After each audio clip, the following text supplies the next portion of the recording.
I'll be right there.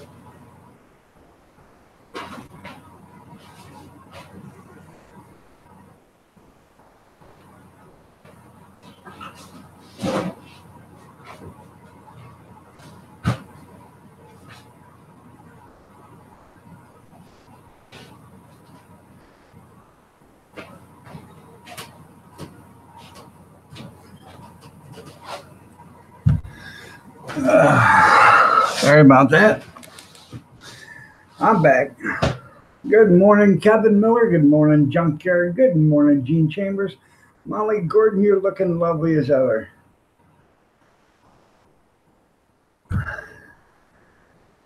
See who else. Brad, good morning. Nice to have you here. Copion, nice to have you here. You're looking lovely as ever, and I will tell her. Copen says, good morning, Kathy. She's getting the kids up. So carry on, Jeff and John. Nice video.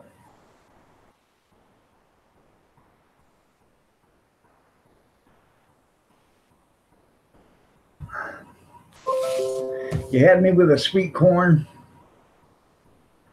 and bean sprouts. I actually like that. So now this stuff starts after I cleared them all out. Now that's what I don't understand why it's got to do this stuff now. Good morning, John Franco. Good morning, man. Been thrifting? I got some good deals. Well, you're welcome there, John. You have a great channel. Unfortunately, 90% of the time when you are going live, that's the busiest part of the day for me. And I have to catch it afterwards. Sometimes I'm lucky enough to get it live, but like yesterday we were out putting up Christmas decorations. Then I had to go to the store. So. And Kathy had the kids out there raking the leaves.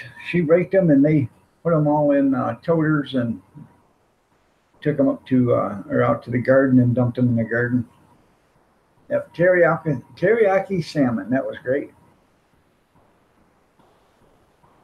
I will try. I don't know if I can. The salmon is the part. I used to eat salmon all the time, and after I had this gastric bypass, salmon doesn't agree with me so much anymore.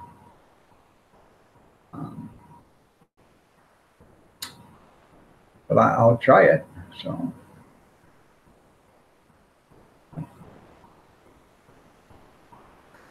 I think my coffee pot's going to overrun.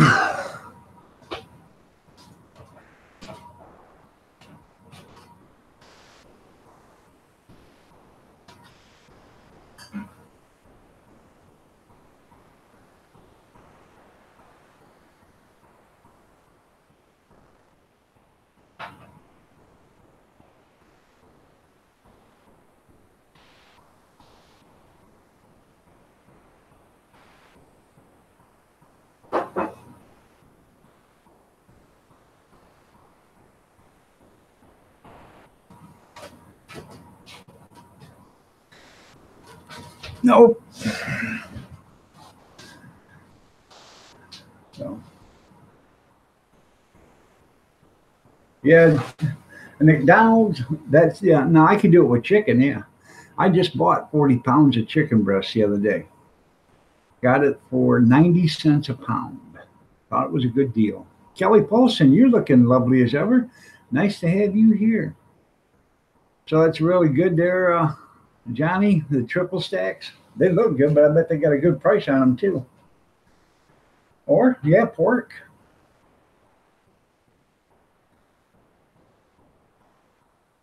I'm sure it'd be good with shaved beef too.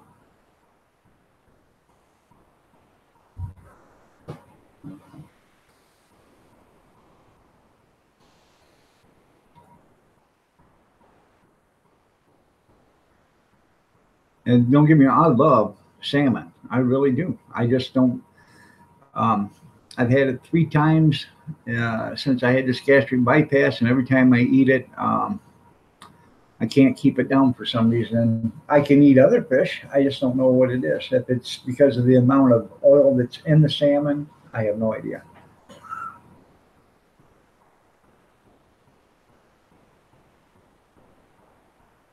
There you go.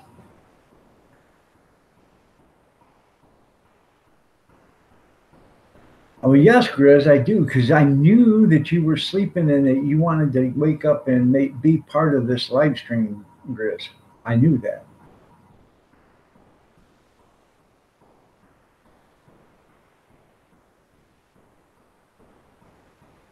Oh, I bet.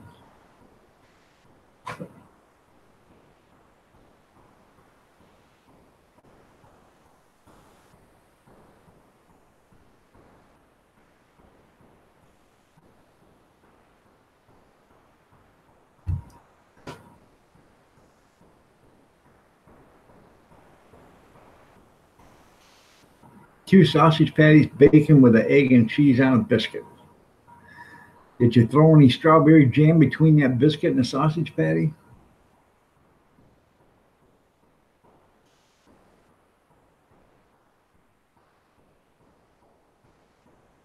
Did anybody try salt on their pumpkin pie?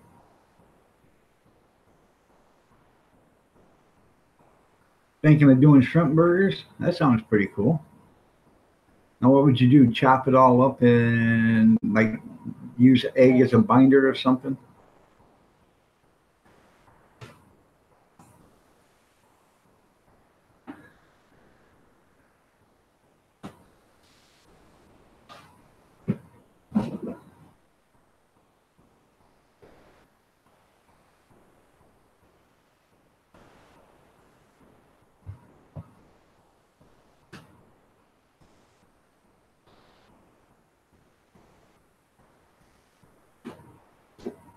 Just a second.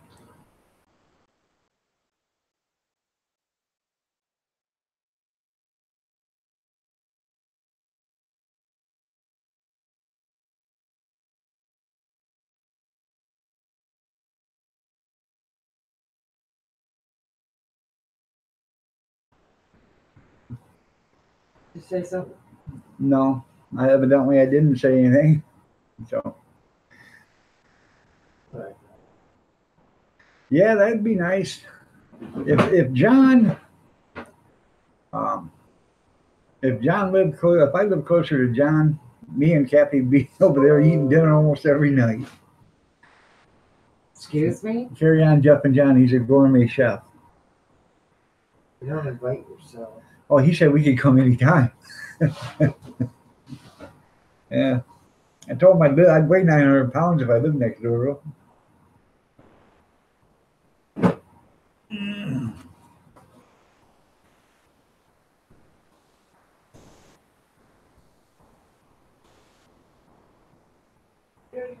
You can't get them in the UK.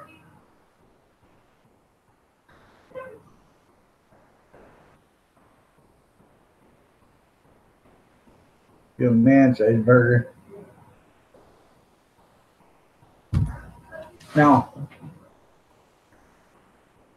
I have, and I was talking about this the other day. People that at Thanksgiving, they were talking about George Foreman grills and stuff. I have a George Foreman grill out there, the electric one, that barely sits on top of your stovetop. It's that big. Or that's how big it is. It's about the size of a stovetop. But you can put 18 half-pound burgers on that George Foreman.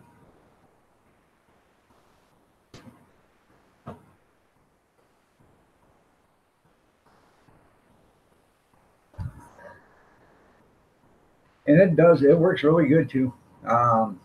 It's got a 60-minute timer on it. So what you do is if you're gonna cook a bunch of burgers on it like that, you get it nice and hot.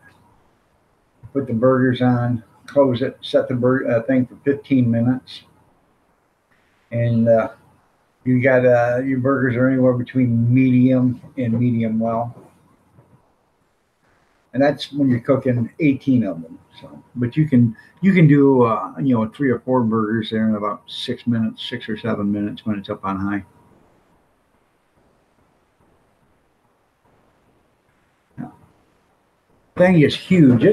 It's 30 inch, almost 30 inches across. That's how big it is. It's a big thing, man. 30 inches across and probably 26 inches, from front to back.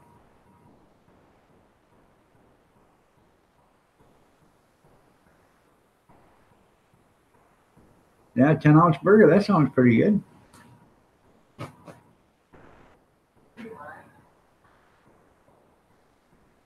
All right, there, John. You have yourself a great day. Thanks for stopping. I appreciate it. I really do. And you guys make sure you ring the bell for Carry On Jeff and John.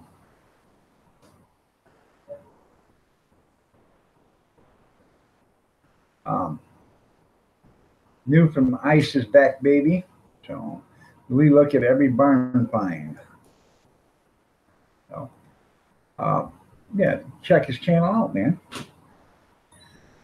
John and Jeff's got a good channel. Or Jeff and John.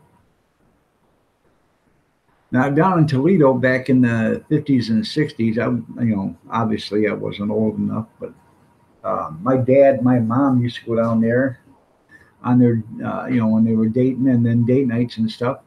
And they had a little drive-in restaurant, you drove up to it, and they served a moron burger, and it was a 1 pound burger, hamburger, and then it had, I don't know, half a pound of cheese on it, grilled onions, lettuce, tomato, pickle, ketchup, and back then I think my dad said it was 75 cents for that hamburger. And they would get, my mom and dad would buy a hamburger, get a large fry, and 2 sodas, and cost my dad $1.35 or something like that. Back then, $1.35 was 3 hours wages, so back when the early 50s.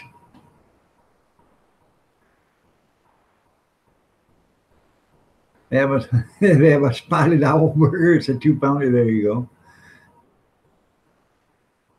Well, thank you, Carry On, Jeff and John.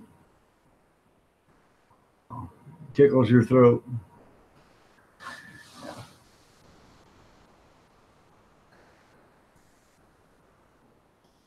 Sorry if I've missed anybody. I just noticed it was on.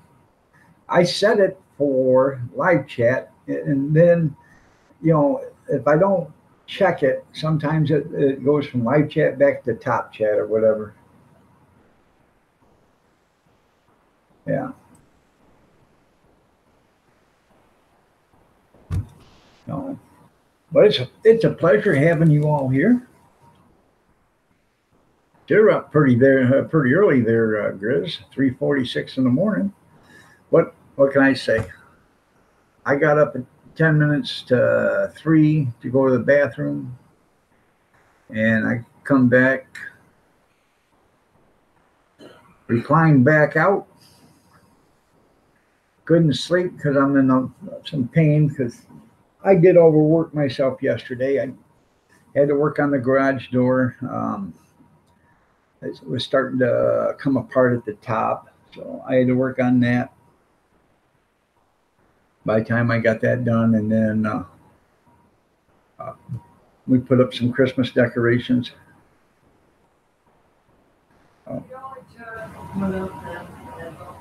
I know, but it was hard putting them together because the plastic was so cold. You got to put these light, the light sprocket or bucket, whatever they're called, sockets. You got to put the light sockets inside this plastic little jug, and then you put a jug over the top of it. Well, sitting out there in the cold, it was getting hard to do it, and then my hands were getting sore, and then we did that. It's only got 8 lights, but this thing's 50 feet long. So it goes from the concrete pad where you come out of the house. We got a concrete pad there. It goes from that all the way to the corner. In fact, it would have went around the corner a couple of feet, but I stopped it right at the corner. So. All right, Kevin, I love you. You have a good day. Be careful. Um, and you're right there. There's the greasy spoons are the best ones, as long as it's clean. Where they're, some of these greasy spoons I wouldn't let my dog eat if I had a dog. So, um,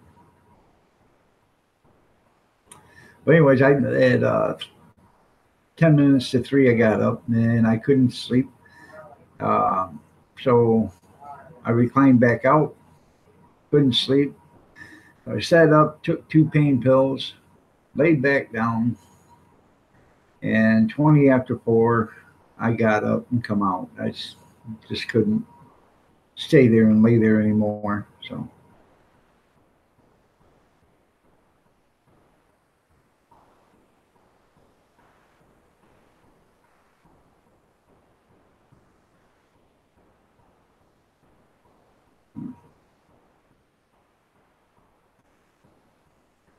You get yours covered in.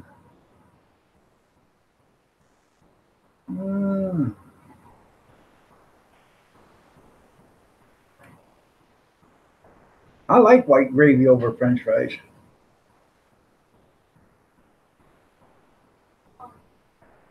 Yeah, you get all 5 food groups in one meal. That's right. One burger. Get your bread, your dairy if you get cheese. You get your vegetables, and then you get your protein. So, not real good diet food. Well, yeah, it is.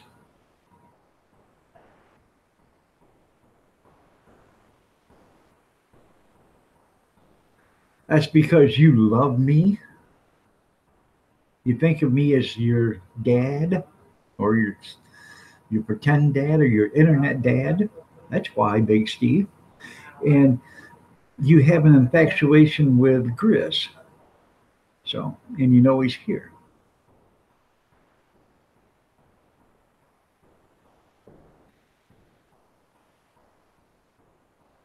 Yeah, well then, yeah, you're right.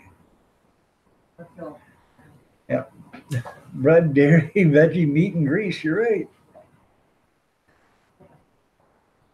Oh, Big Steve wants to spoon with Grizz. Hugs and smooches. There you go. We have to do. Um, Yeah. we have to do that roast for Grizz, but I got to get a hold of somebody first, and after I talk to them, then maybe we can set up a date. Well, we could actually do it like on a Thursday night, Grizz, during the snack chat. That way, or not snack chat, but then that way we can bring up a panel. We could have a few other people up there roasting you. How's that sound?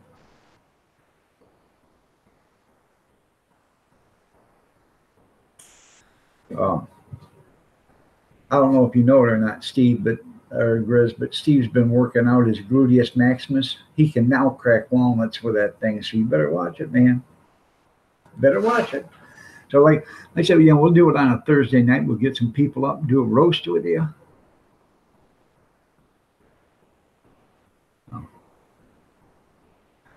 Oh, I can roast Grizz. Grizzly roasting over an open fire.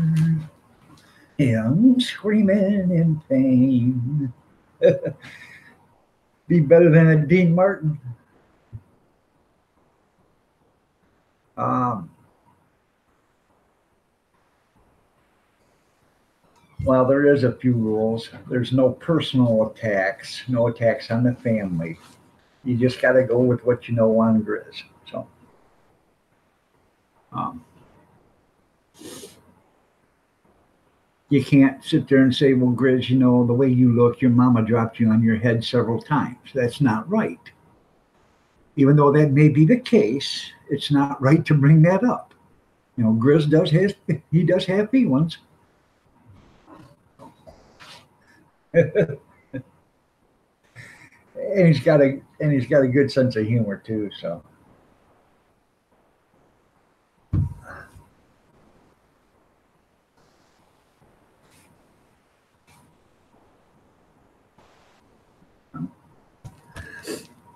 Knock it off. Was it raining? You can shoot out like a Gatling gun? Oh, wow. She didn't? That's right, Gene. Yeah. You know what happened, don't you, Grizz, or Gene? Grizz's dad went, whee! And then turned around, hey, honey, what's for dinner? Funk. Oops. Yeah. No attacks on the family. But, you know how it is. We all love Grizz. Steve has tear gas, so I don't know. Especially eating that Saskatchewan five spice stuff, you know. The reason why Grizz says laugh out loud because he knows it's true.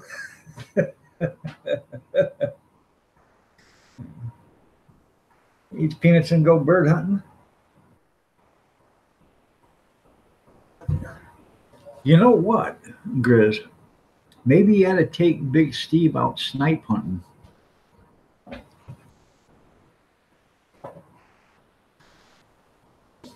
That would be pretty cool. You could meet Big Steve, or you know, Big Steve can meet with you. Most likely, him come meet with you because you can't travel too far. But you could take him out and go snipe hunting. Wouldn't that be cool?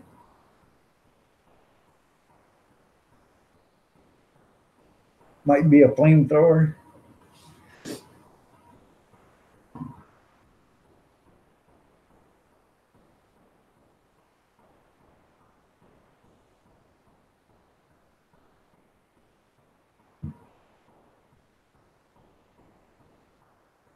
It's a lethal weapon. You ever notice? You look at a bowl of sweet corn, and right before you eat it, you just look at it and you say, this is not goodbye. This is see you later. Because you will see you later. Oh no. No, that's no, cigarette butts are not snipe. Snipe. Go snipe hunting. It's a bird.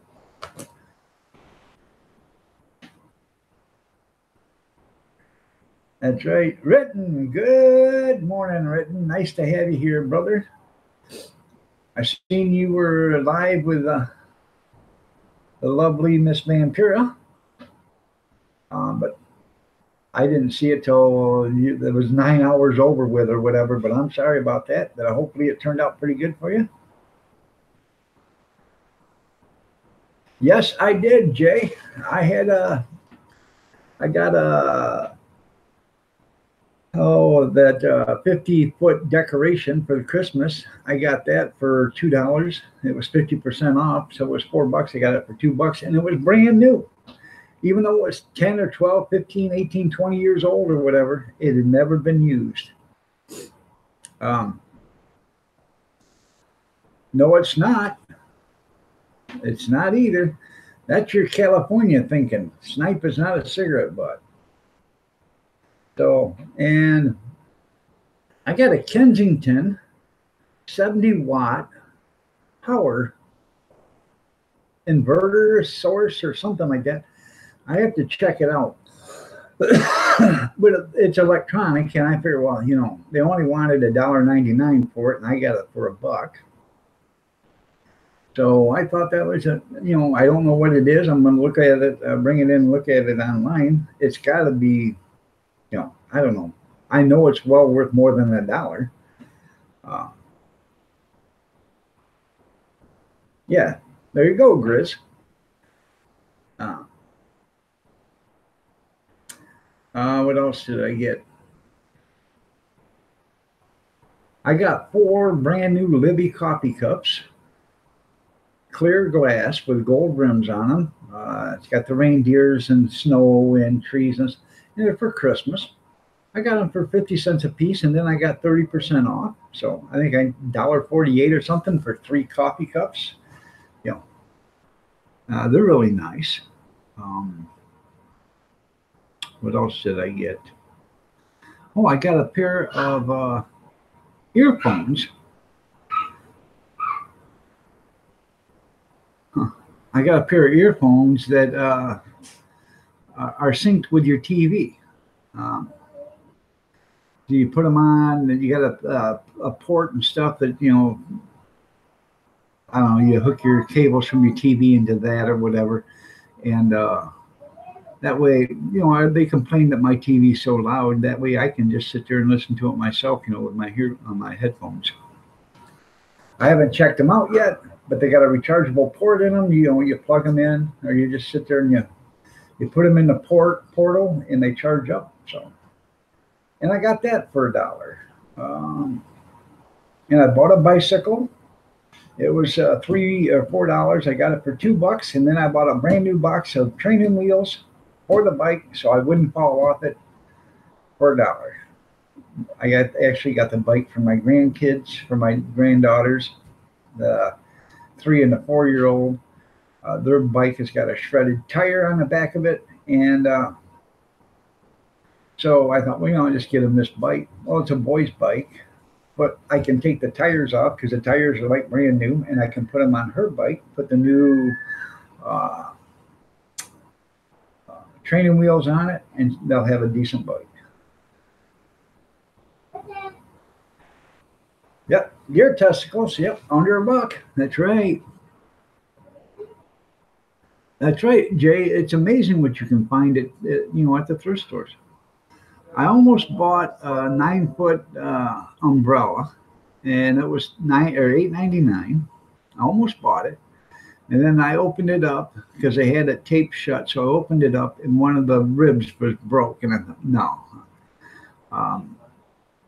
I probably will go back and because they wanted $4 for it, $4.50. I'll offer them $1 or $2 for it because I'll end up taking everything off the mat.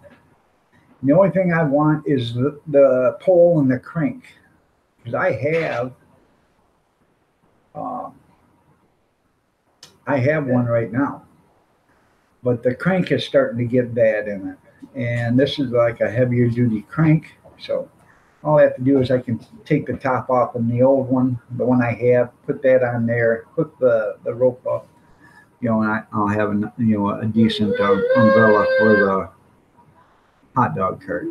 So, unless they want to throw it away. So that's right. I can show them how to write it, Grizz. Yes.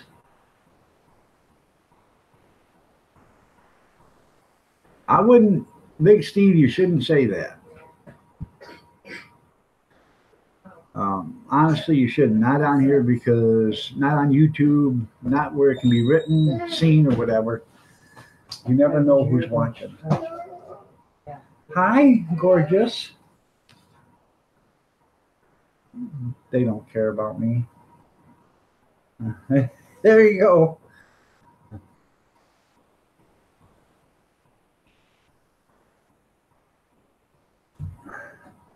Yeah, then you hook up for that's right. So I'm just gonna go tell them, when I go back here. I'll be there tomorrow.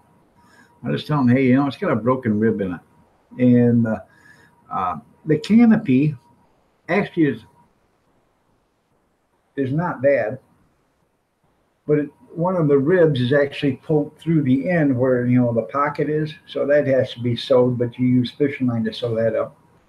But it's a heavy tweeted canopy, and I would save the canopy, so.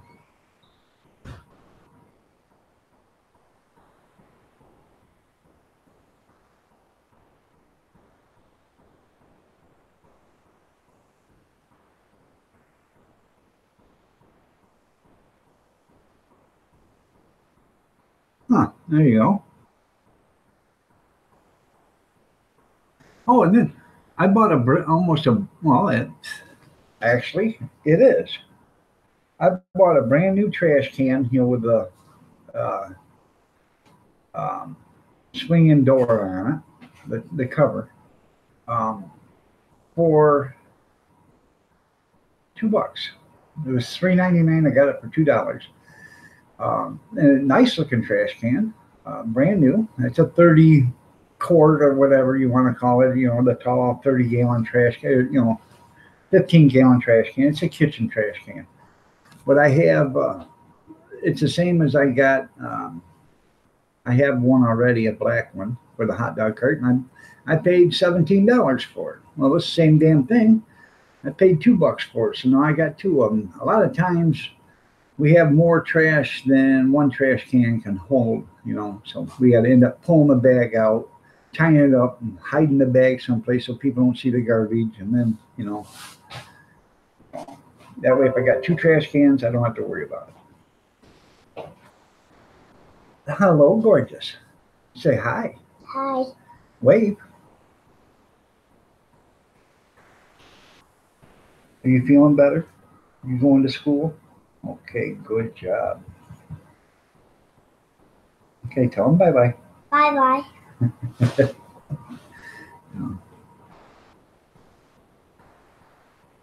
Oh, yeah, he probably is, Grizz.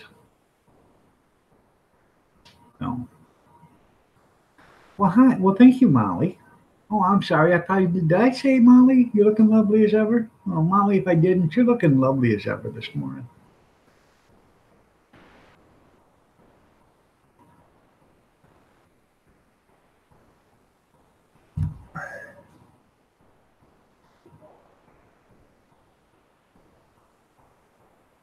Well, that's good there, Big Steve. Well, you're welcome. Um, when I get off here, I'm going to make an egg bake for breakfast. So it'll actually be brunch by the time I get it done, or close to brunch.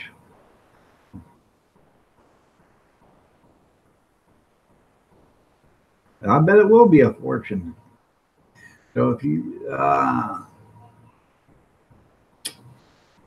let me hold on there, Gene. You just had a drink and then you're gonna have to.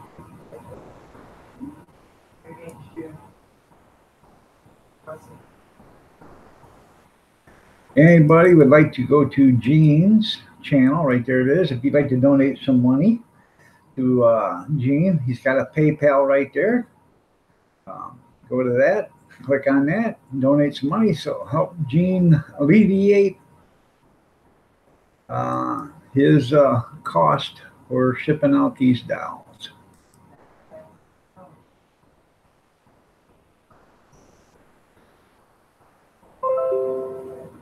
Yeah, Big C's an expert on minimum wages. That's right.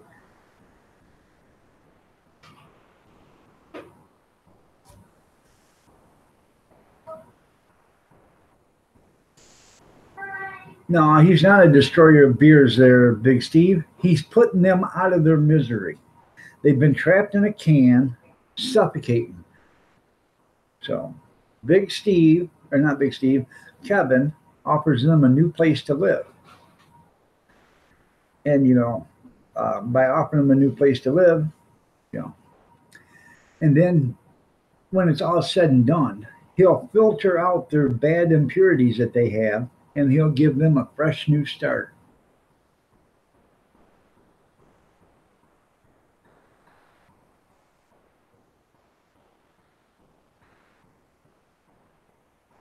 Six packs tremble upon your approach. There you go. And by the way, Kevin, Mama said, you tell Kevin, I seen what he said last night. Where my granddaughter must get it from her. I said, yeah.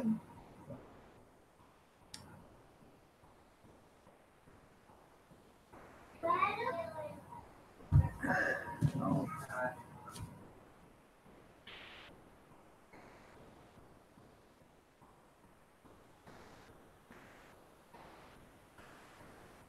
I hate winter time, man. My scalp gets dry, it itches. So automatic openers, there you go.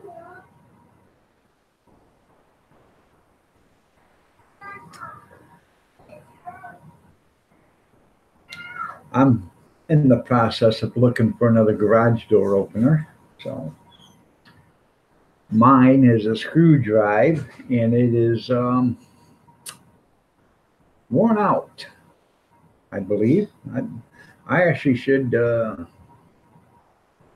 don't know, get up there with a ladder and really look at it and see what's going on with it. But Vampira, good morning. You're looking lovely as ever.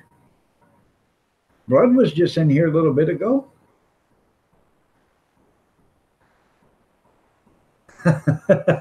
There you go.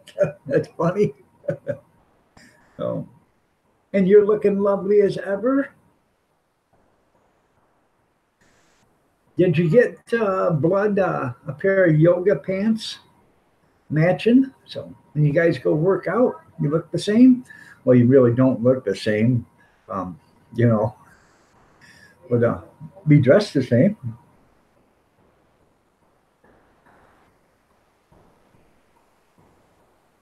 Yeah, he just stopped in and said hi.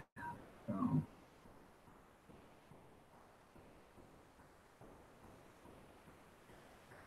there you go. There you go. Except for one's petite and the other one is extra, extra, extra large, huh?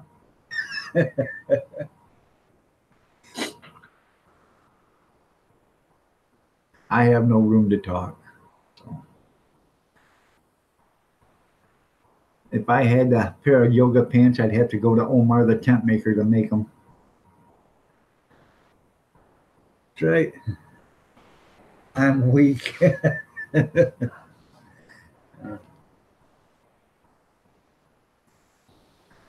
have that when you come home. Right? Oh, today I've actually, after I get off and do everything, do the egg bacon stuff, I actually got 30 pounds of chicken now. I give 10 pounds to my daughter. I got 30 pounds of chicken I got to separate, put in bags. And I got 11 pounds of burger I got to get put into freezer bags. But I think, all right there, Jay, you have yourself a great day, man. Thank you for stopping. I appreciate it. That's right. And remember, just because it's used doesn't mean it's used up. I love you too. That's funny written. Farmall Fanatic. Hey, man, where have you been? That's right. You get all your farming done there, Farmall? That's funny. Okay.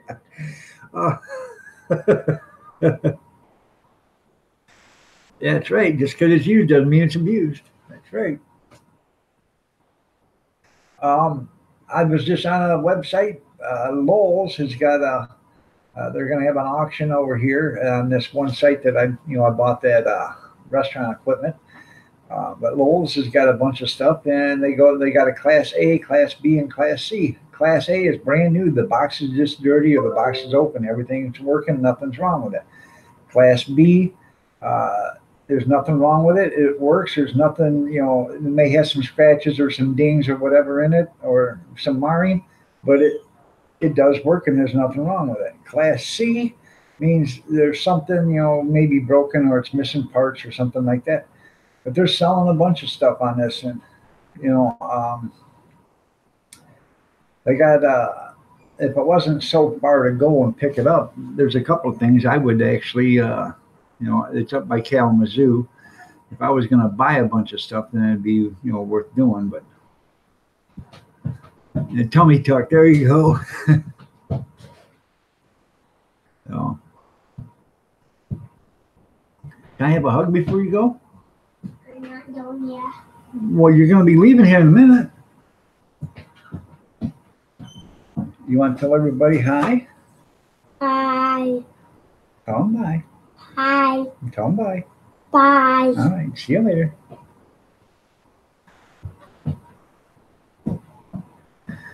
What are you getting done with your CD?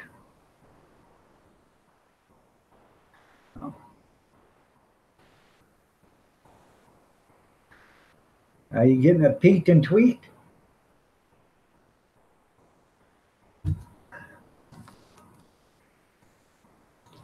That was Gretchen. She's a 4-year-old. They're getting ready for preschool. Oh.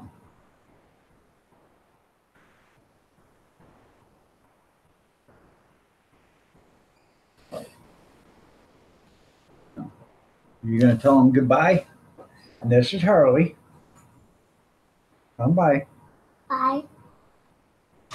There you go. Wait, don't say bye. Bye. Have a good one.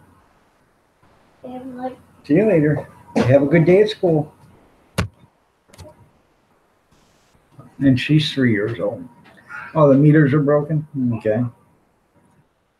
No.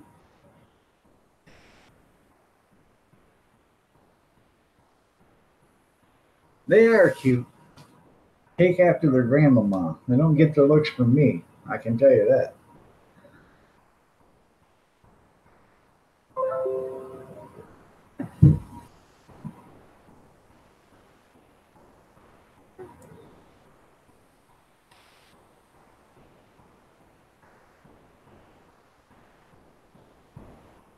Duck for cover, that's right. But they don't allow rifle hunting down here in lower part of Michigan. Up in the UP they do because there's very little people up there. But down around here they don't allow it. There's just too many houses and stuff. But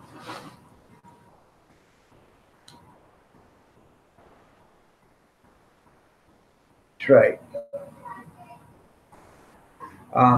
This morning I was on Facebook and I was on Marketplace. The guy's got a little enclosed trailer on a single axle, enclosed on a single axle frame. And I've been trying. I messaged him, and I want to know the width, the height, and the length of it on the inside, because I'm looking for something just small enough to have one person stand in it with a counter, a hot dog steamer or roller or whatever, and a small refrigerator,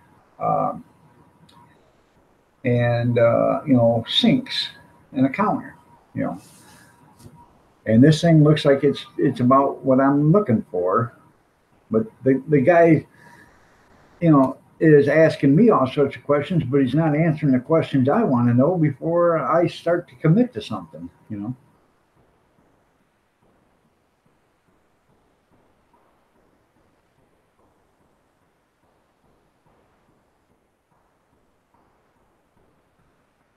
That's right, Vampira. You tell him.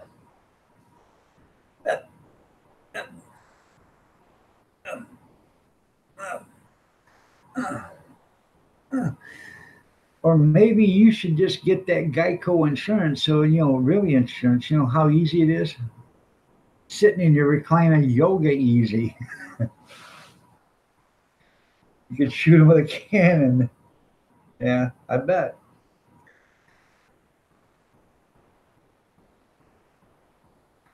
Yep. Big place, isn't it?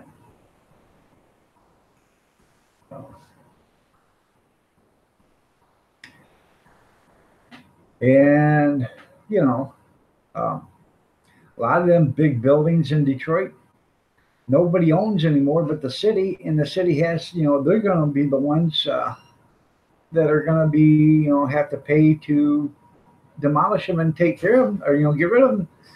And some of these buildings just to get rid of is like, $2 million just to haul them because they're so big. A lot of them now, what they're doing is they're tearing, the buildings down themselves, but leaving the concrete pad, because some of the concrete pads are anywhere between, 18 inches and 6 feet deep. Depends on what machinery they're putting in there.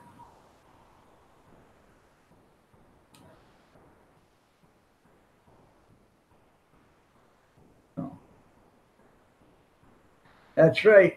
Suck it up, suck in and grease up and button. There you go. All right there, Vampira, you have a great morning. You too, Blood. Go out there and work out. Enjoy the time together. And don't let them slack, Vampira. Don't let them slack.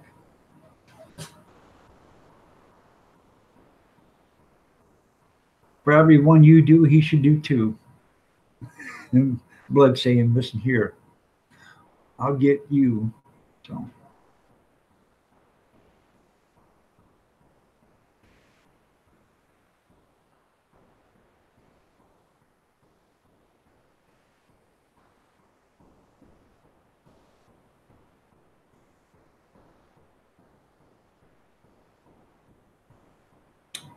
Funny thing happened, what was it, 2 weeks ago?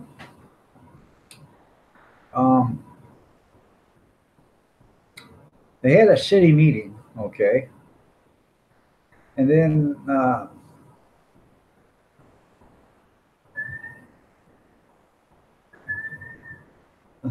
that's funny. It might be. Yeah, tired ain't even started yet, yeah. Anyways, I gotta remember where I was going at now.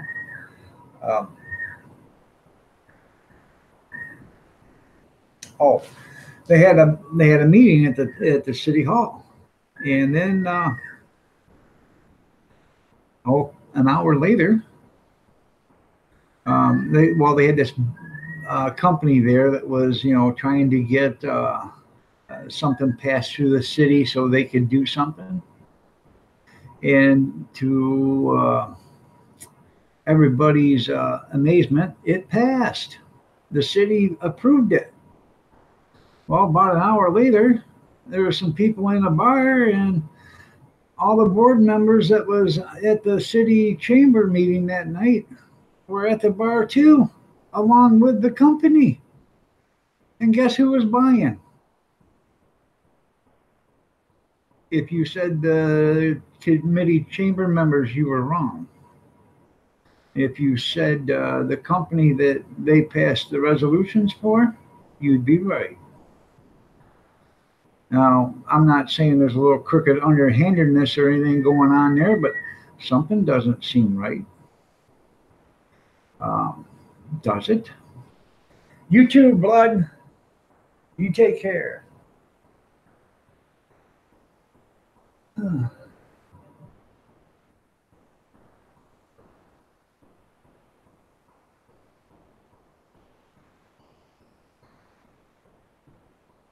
The argument, yeah.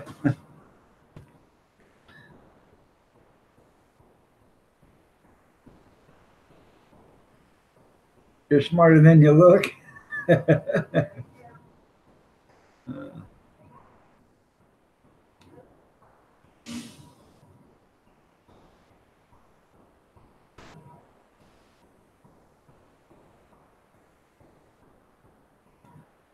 Sure, you found him, Big Steve. You only found out where he sent you to find him. Are you sure you found him?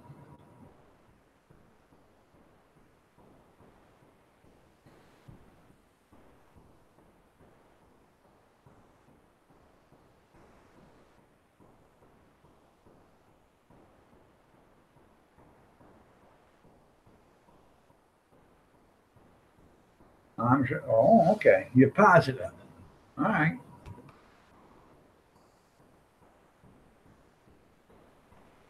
Not a Viagra endorsement. There you go. Yeah. Whatever, Steve. If you're positive, you do realize Grizz does not live in Oregon. He's just telling you that because he does not want everybody to know where he lives. He doesn't live in Oregon.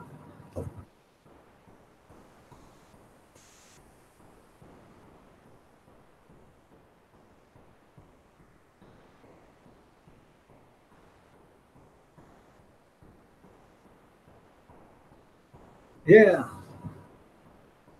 So do we, Grizz, and put some clothes on.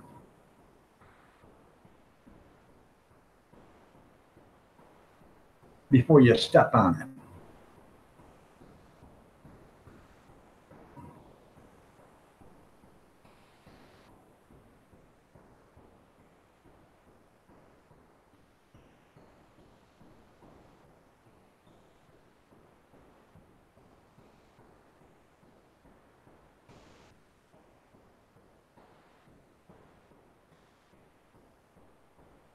That's his neighbor saying, "Help me." Yeah.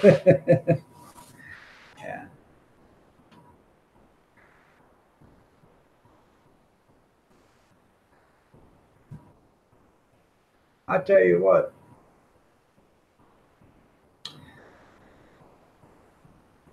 Chris is not a liar. He's not telling you exactly where he lives. I wouldn't either. I wouldn't tell you exactly where I live. You don't know how long I sit at the on the porch when you sent me that phone. I sat on the porch, I sat on the porch, I sat on the porch, and I waited for the delivery man to go to the neighbor's house next door, and then I picked it up.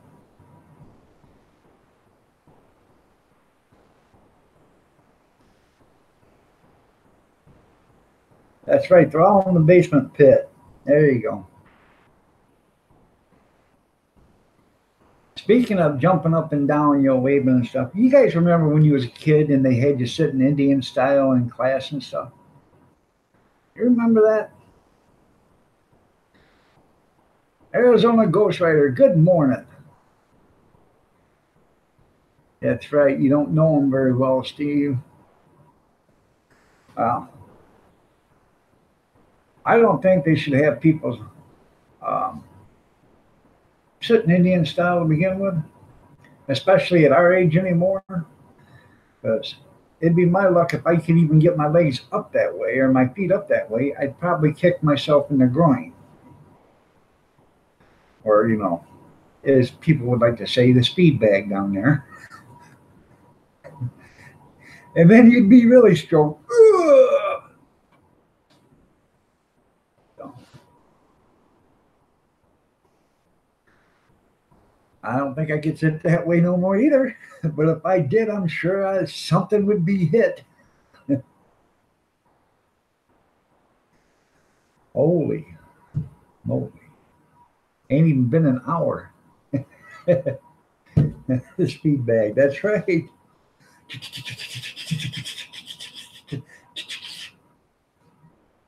Yeah.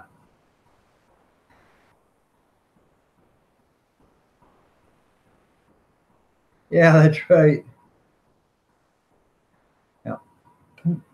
What are you doing? I'm pushing the button.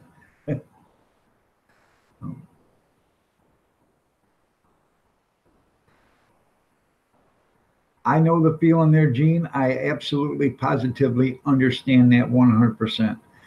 Scares me to death. If I was to fall, it scares me because I don't know if I'd be able to get myself back up off the ground again.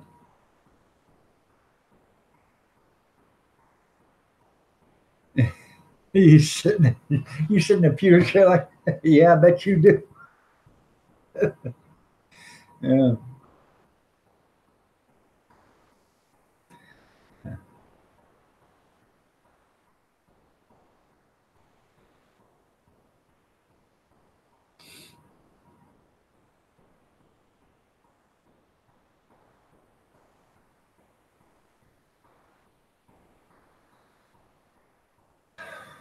Oh.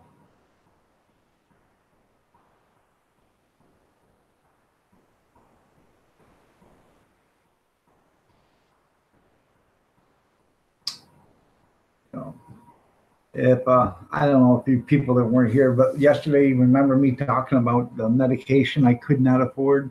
Last night I mentioned it, but there's some people that aren't here or that are here now that weren't there. I get a phone call yesterday from the pharmacy, and my phone's ringing. You got a drug dealer on the phone. Your drug dealer's on the phone. Your drug dealer's on the phone. So I answer it. They said, Mr. Miller. I said, yes, ma'am. She said, did we accidentally give you the wrong medication? I said, I don't know. Why? well, you had two prescriptions and you took one and you didn't take the other. I said, that's because I could not afford the other one. So it was $164 or something like that. I think it was $158 for the one I could not afford. And I said, well, I couldn't afford one of them, so I'm not paying $158 my pay for something that I don't think it's worth it.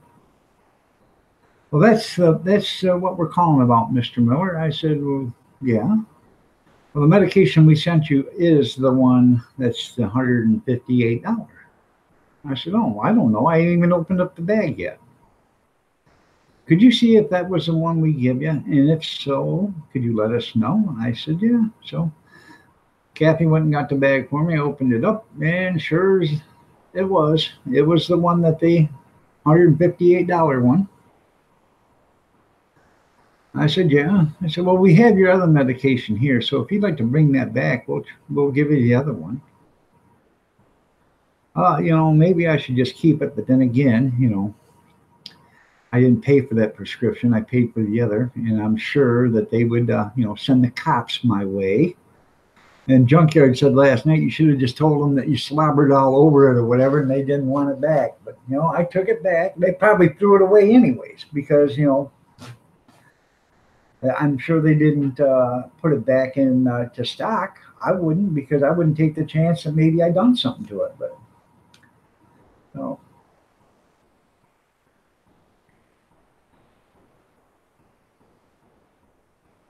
Call them too tall. That's pretty cool. Good morning, Sharon Burke. Nice to have you here. You're looking lovely as ever. You're a ray of sunshine. You're the reason why the sun comes up every morning. You brighten the horizon. Good morning, Sharon Burke. So, let's see.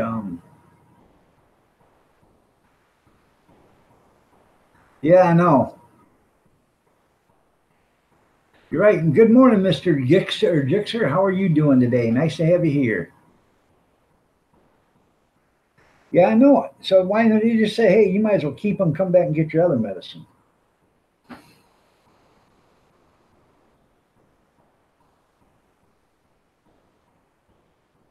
That's pretty cool, Junkyard.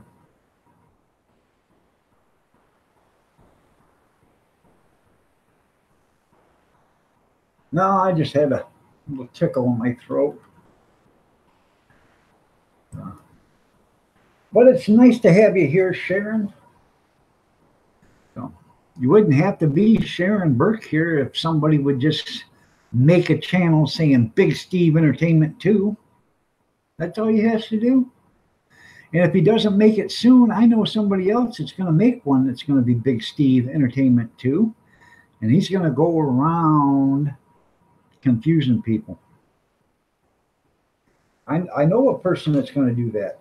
So somebody better get the channel made Big Steve Entertainment 2 real quick, or there's going to be another one made.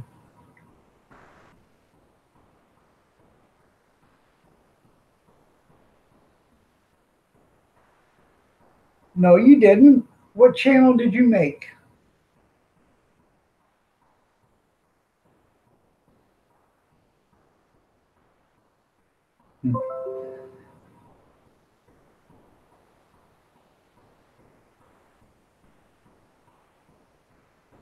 I'm wind out of there.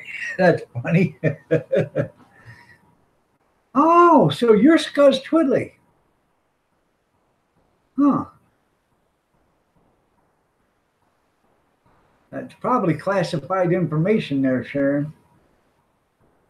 So you're Scuzz Twiddly. I would never would have thunk it. You learn something new every day, don't you?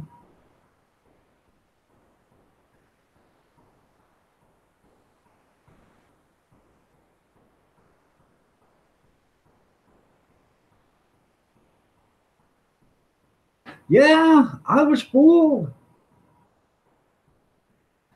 God help Scuzz yesterday. Uh, and why is that? Oh, with the Browns or whatever they're called. Yeah. Yeah. I didn't know. Did you know Scuzz Twitley was Big Steve? I didn't know. I'm shocked. You could have knocked me over with a feather. I have to go get me a cup of coffee. This is just too much excitement for me without some. Hey, Chris, I may be getting old, but I can still, well, no, I can't see too well. My wife, her great aunt, Aunt Mary, when we first got married, or when I was dating her, they lived, her great aunt lived with Kathy and her mom and her sister and brother, and they took care of her, and her name was Mary. Well, I'd go in every day when I would go there, and I'd go into, her room because her door was open, and I'd say, "Hi, Aunt Mary, how are you today?" She said, "Oh, I'm great. I'm fine." I said, "Oh, that's good." And she was getting old and senile and stuff. And her mom said, "You're getting senile." And it could have, I'm telling you, I laughed so hard about falling on the floor. She says, "I know I can't see too well." That was funny. Some of the things. My grandpa, he had dementia.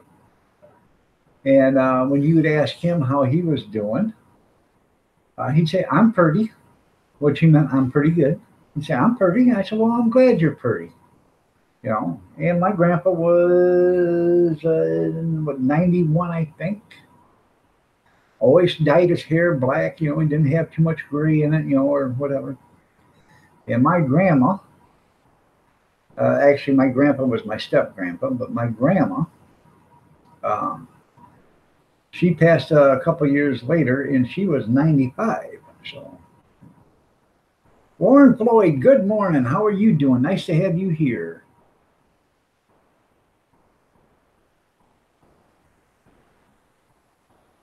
Yeah.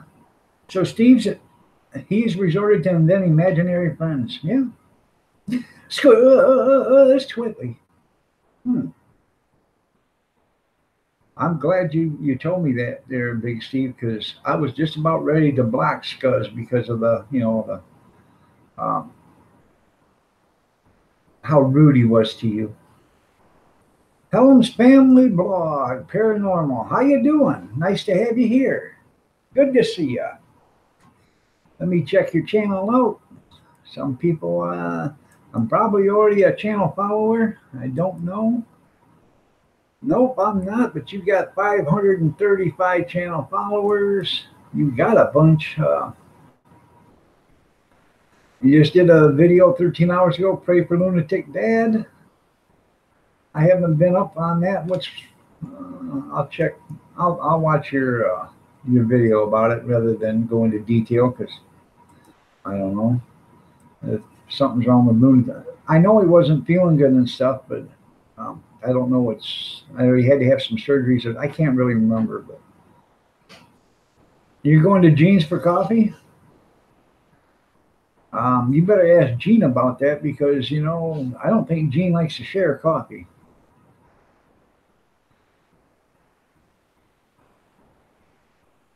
Next bar stool. That's right. Yeah, that's because it's cutting. Yeah, the Clampets are related to Scuzz Twitley. Yeah. Oh yeah. Should have seen it yesterday. The daughter was out there in a halter top and shorts and sandals. The son was out there in shorts and a tank top with no shoes. Yeah. Walking around. Hell, there was little kids, 3 and 4-year-old kids walking down the sidewalk with no coats on, shorts. Now, where's the parents at? Would you let your kid walk outside, when it's 40 degrees without a coat on, let alone in shorts? So, some of these people. That's right, Mr. Miller, Mr. Bush, Mr. Budweiser, Mr. Beer. That's right. Hey, there's Mr. Beer right there. Right there. Mr. Beer. I got to actually empty that and start another batch.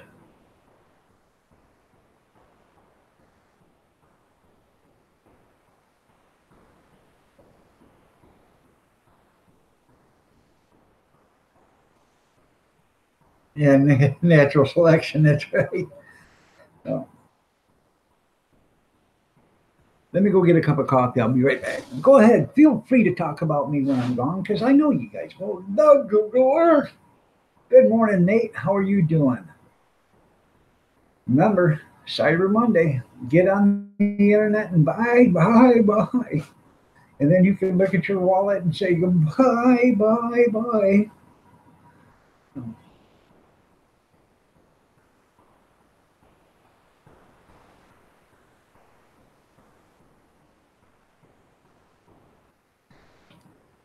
I'm getting up, honestly.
Crotch rickets. That's right.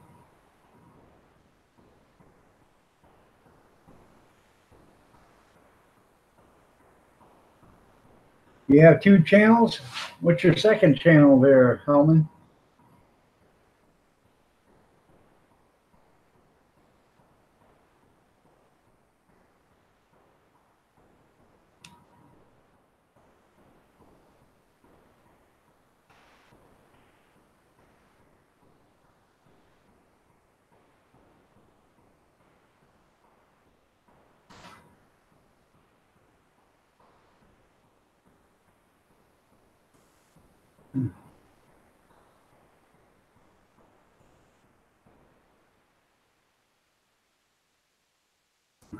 I gotta keep an eye on the coffee. I had some coffee in it and I just threw some water in it. Hopefully I didn't overflow it. But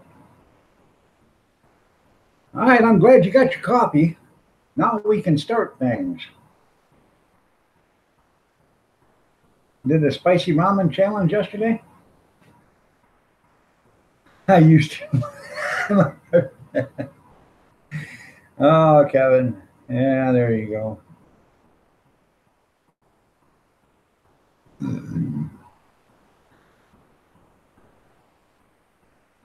Oh, I was thinking about making meatloaf tonight for dinner or chili. If I make chili, then I gotta make something else because the grandkids ain't gonna eat chili. But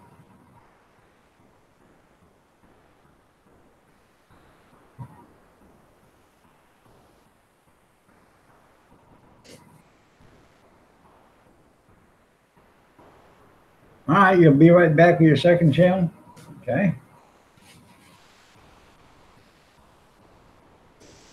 Yeah, it does sound good.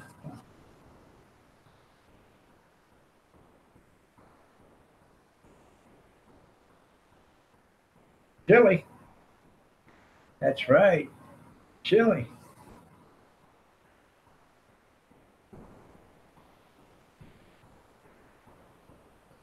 I got your bell rung. What time did you what time did you do the live stream there, Googler? Yeah, make a cheese.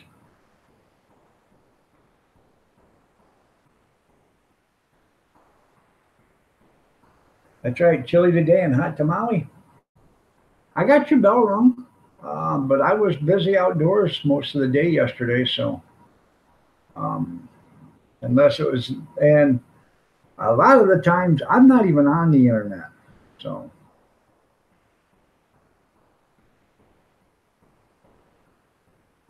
okay. But I'll go back and watch it. 2 p.m. Yeah, see, 2 o'clock. I was outside working or in the garage working on the garage door. I started around I don't know, 1:15 or something like that, and I didn't get done till it was almost 3:30 by the time I got done. And then I started to put out Christmas lights outside. So sorry I missed it, but I will go back and watch it. I'll give you a great big old thumbs up and a comment. How hot was the ramen noodles?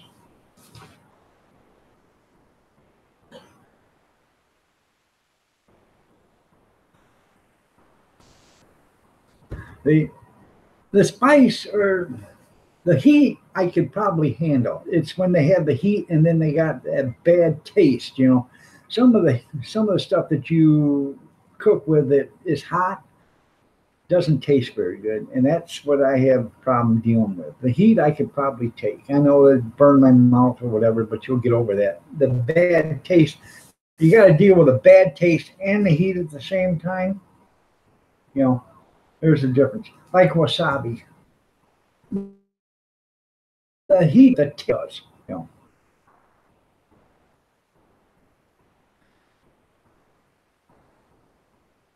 there you go. Oh, it probably did. The Grinch was on the other day, the old one, the original, and I DVR'd it for the grandkids. Tomorrow, Rudolph the Red-Nosed Reindeer. I've already done Frosty the Snowman. So, JH Gaming. I love Christmas time. So, are you JH Gaming? Are you, let me get back here, the Hellman's Family Vlog? No.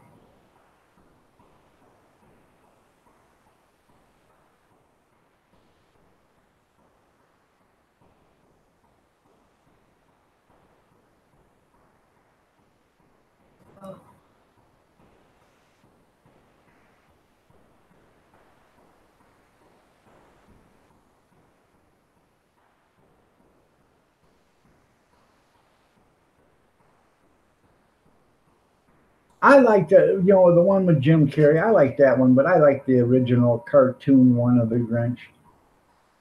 So, yep. Mr. Grinch. Boris Karloff. Yep.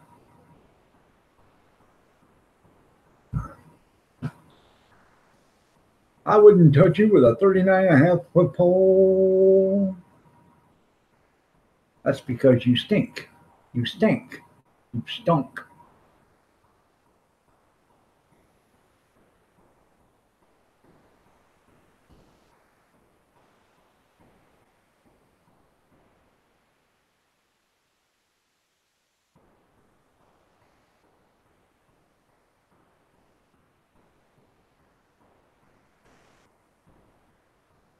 No, it doesn't have, but it's his second channel.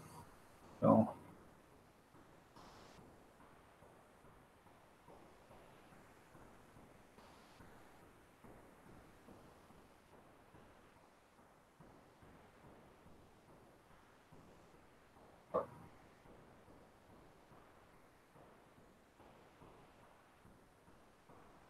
but you didn't hear him say, "Duh, great," did you? No.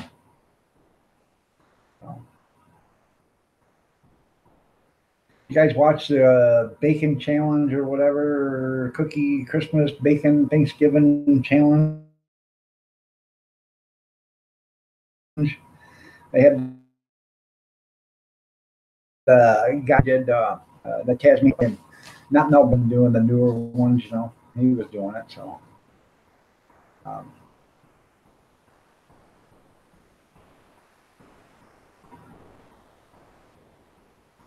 but a tiger in your tank, yeah, baking channel, not bacon. Oh, I wish there was a bacon channel. That stuff doesn't matter. That's right.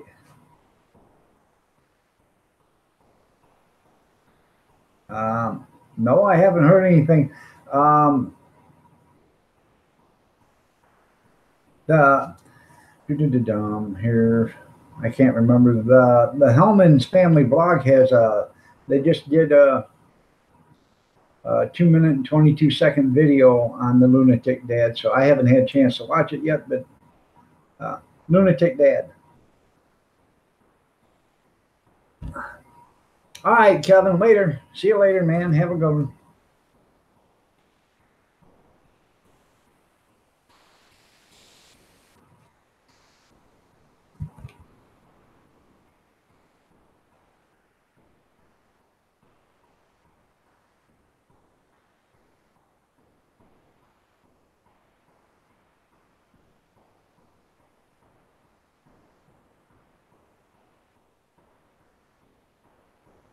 Huh? I don't know.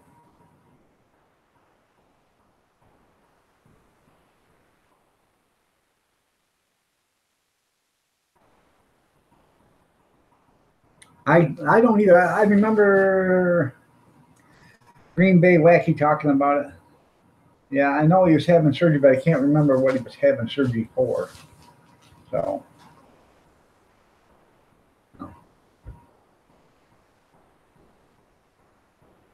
talk about Lunatic Dad there, Googler.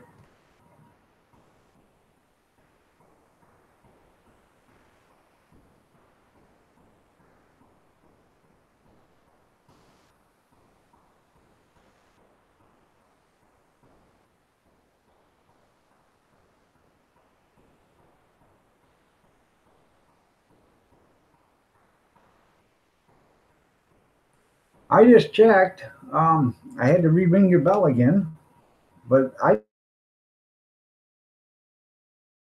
rung your bell a couple of weeks ago because you were saying, and I said, well, let me check, and then I re-ring your bell back then. I don't know what's going on with it, but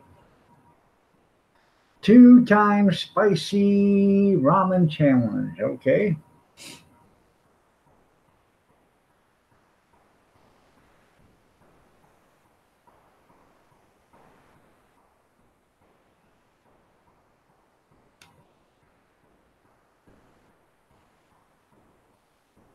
Hmm.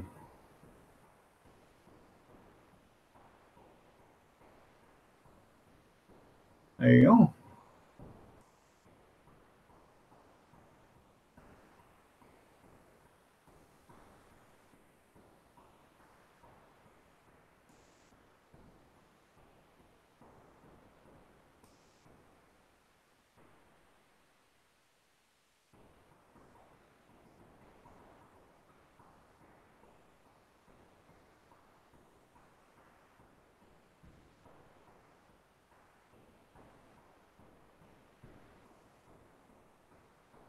I don't know if something's going on with my computer.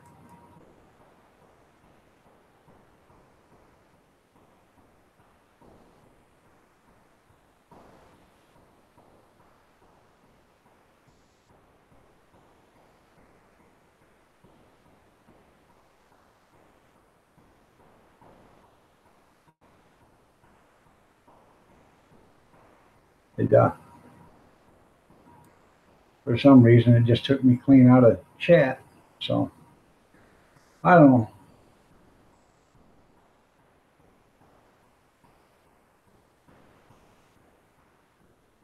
Intestinal surgery. Okay, Linda. Good morning. How are you doing? Nice to have you here. You had to make a sandwich? Was it a fried bologna sandwich? Anyways, I'm thinking about making an egg bake when I get off here. Make it for like, so it'll be done around, I don't know, 11, 11:30 or something like that. Have it for brunch. But I guess yesterday I'm gonna put some asparagus, some green peppers, some red and yellow, or some red and yellow peppers. I'm gonna dice up some of that, throw in it, some onion. I got some red onion. I'm thinking about putting that in it. Some mushrooms, ham. Oh, cheese and some potatoes.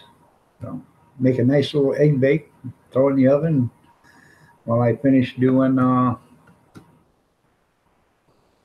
Get my dishes caught up, and then I'll start putting that meat in packages while that's cooking.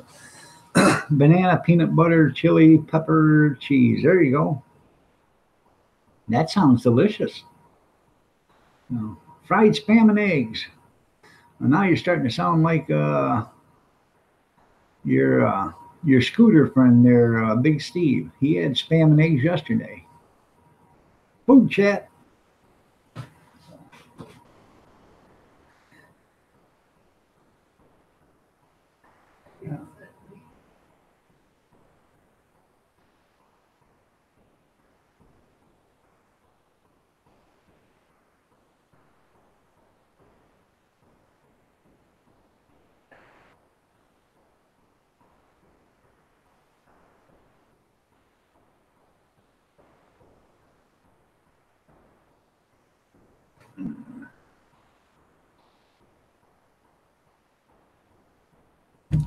Think about putting some sardines too in it.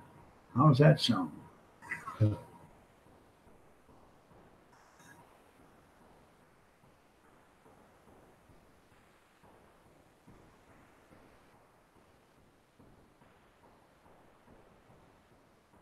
Yeah. Well, yeah, back then bologna was cheap. Now bologna costs more than steak.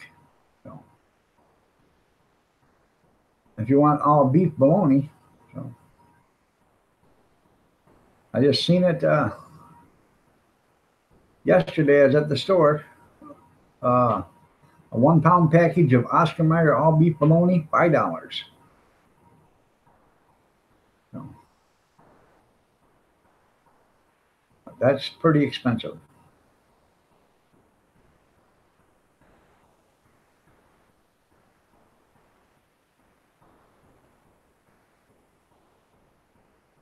You could have a little Googler on the way, huh? Well, congrats if you are.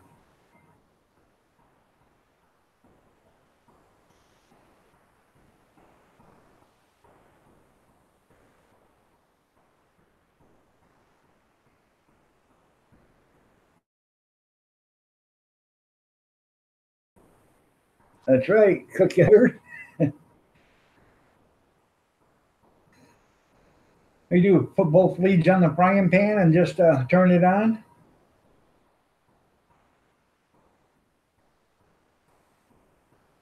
Or on a piece of stainless steel.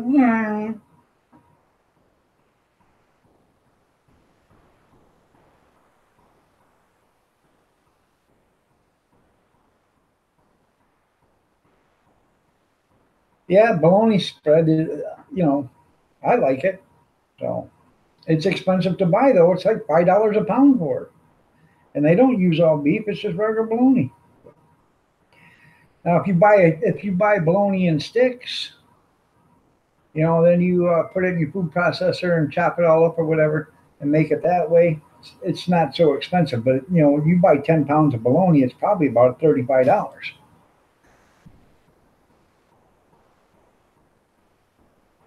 Huh. Well, that's good. How old's the youngest one?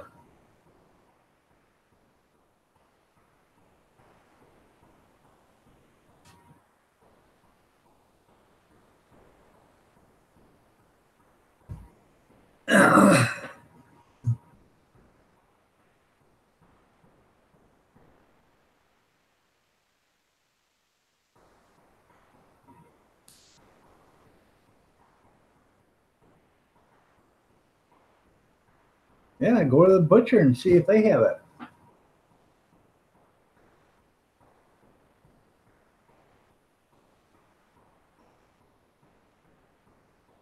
There you go. You got the 11-year-old right now. So by the time that one goes to school, the other one will be driving. So,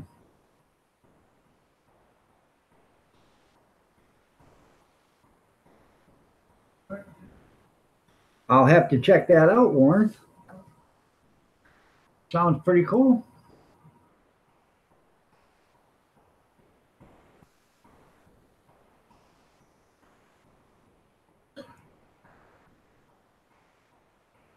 Cooking with a welder, another redneck trick. There you go. Second cooking with a welder.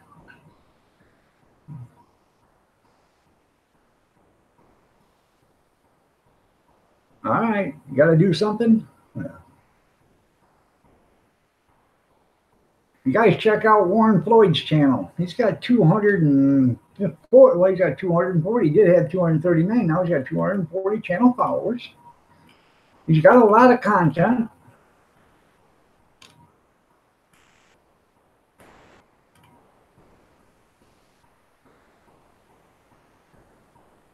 And by the way it looks, he's a man that doesn't care. He likes to make a statement. And I appreciate it. I love the Confederate flag. It's racist, but it's not racist. I know it's not. So the ones that say it's racist are the ones that are racist themselves. So, you know, nobody thought that the Dukes of Hazzard was, you know, where the Confederate flag was racist. For 30 years, nobody thought that. Or 35 years, nobody thought that. Until somebody got a little butthurt and said, the Confederate flag. And now you can't even watch the Dukes of Hazzard on TV. But it's okay for them to tear down Confederate soldier statues and all this other stuff too. My son, when he lived at his house over on the other side of town, he had a Confederate flag hanging from his porch, and somebody come over and stapled a letter to it stating that he should take the flag down because it's racist. Huh? And they called him a racist and everything else. So you know what he did? He took the letter off and kept it up. So.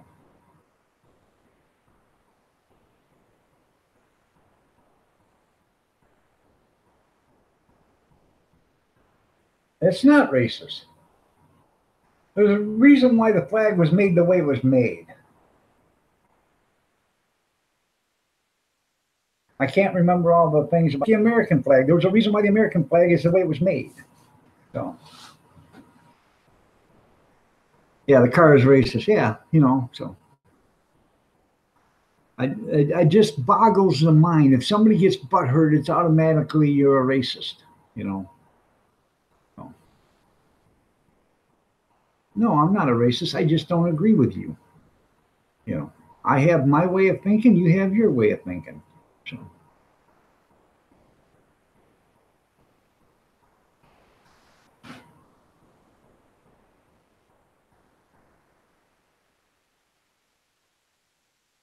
And I'm pretty sure if you go down to Gatlinburg, Tennessee, you're not going to see in the museum down there. You're not going to see a General Lee no more down there either.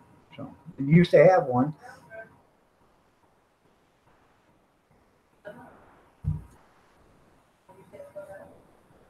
So.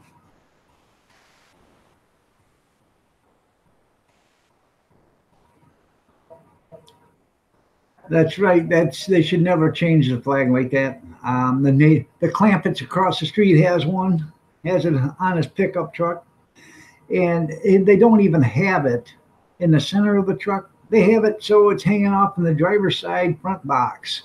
So you know what happens when he stops? The flag drapes down. You can't see out the mirror. No. No.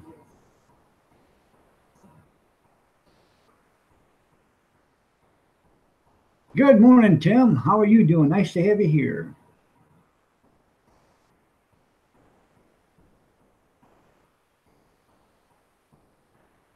You're right. It is a part of history, and it was a battle flag. But people don't seem to understand, you know. But how can I put it? It's it's a part of American history and culture. You go around wiping out the history. Sooner or later, you know, nobody's going to know what actually happened. Erase it from the history books, and they're only going to write in what they want to write in, and everybody's going to be known. That's what the history books are now. You know, everybody said Christopher Columbus was the first one here. No, he wasn't. Christopher Columbus was the back of the line. There were so many other countries here before him, it was pathetic. Vikings were here, the Crusaders were here, Knights Templar, you name it. They were all here. Way before Christopher Columbus sailed the ocean blue in 1492. And then you know your parents smoked around you. Now that's I can see that now, but because it does affect the little kids, their lungs and stuff. But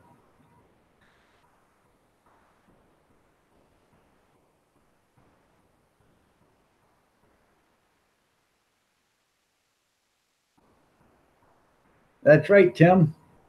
Tammy Sprinkle, good morning. Nice to see you here. You're looking lovely as ever. And in fact, the natives weren't the first ones here. It was the Asians that were the first ones here. So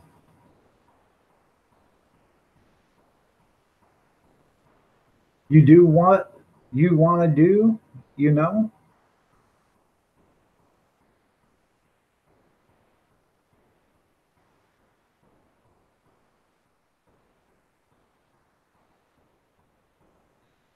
You're right, Grizz. It is harmful, and if I'd have known it years ago, I never would have done it myself. You know, and we did. Huh? What's that, honey? All this shit.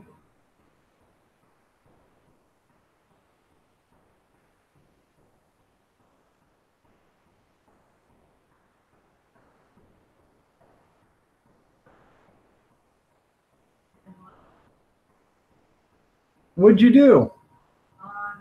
Doing something. Oh, okay. Bobby, good morning. Nice to have you here. Yeah, I'm repeating your terrible grammar there, Big Steve. So I can't help it. You got terrible grammar. I thought you was educated. You come from the land of knowledge. That's what they say it's all about out there. They got all sorts of knowledge out there.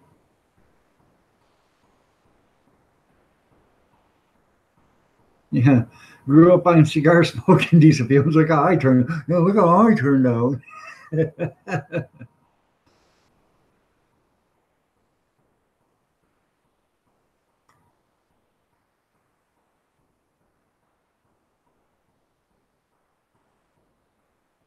Well,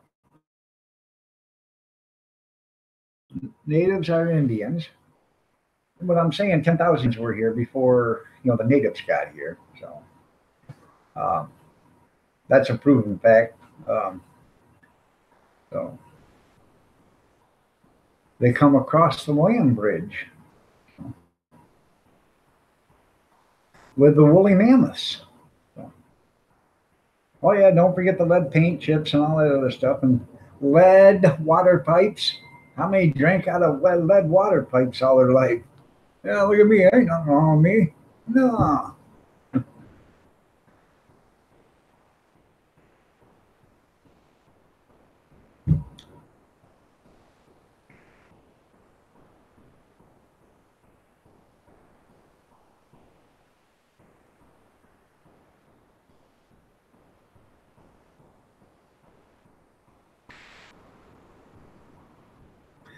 Now that's something, Steve, because I figured you was just a window licker.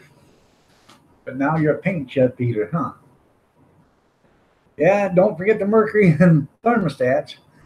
Now, um, back when I was in school, um, the science teacher had a jar of mercury, poured it out on his desk, and he rolled it around, did this and that, picked it up in a newspaper, piece of paper, poured it back in the bottle. Nobody thought anything about that. Break a thermometer in school now, and they'll shut down the school and call in a hazmat team. Serious.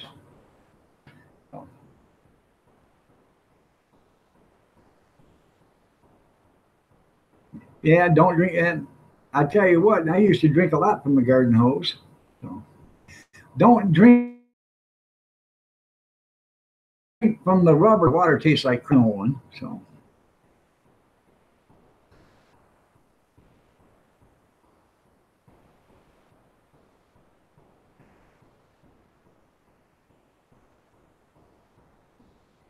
well, did you see that one idiot says from now on you should ask your child if it's okay if you can change their diaper?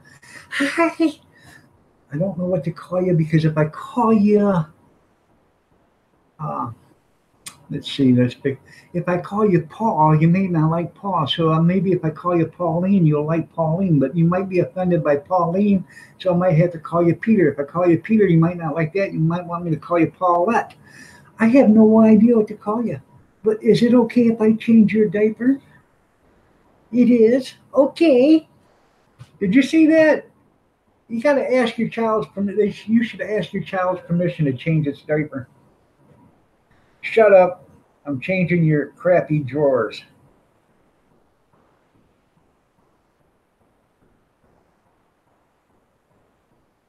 Yeah.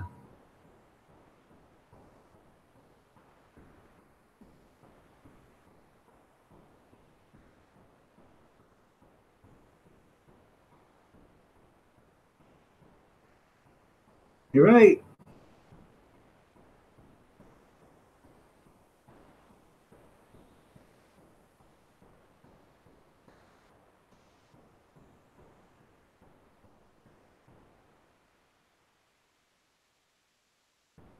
I remember that too. There, junkyard making asbestos. Yeah.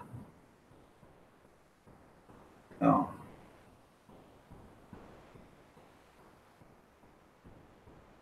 Well, don't take offense to it, you window licker. I didn't mean anything by it.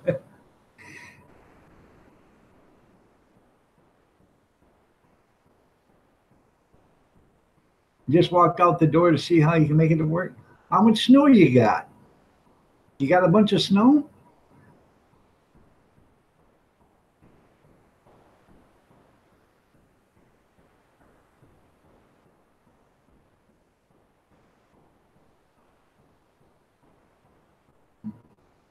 Yeah, the smoking around children is, a good thing, and that fades into other problems. Oh, maybe, well, it's not that big. Yes, it is anymore, because there are 7,000 chemicals in a cigarette, and if it's something to ruin your own health.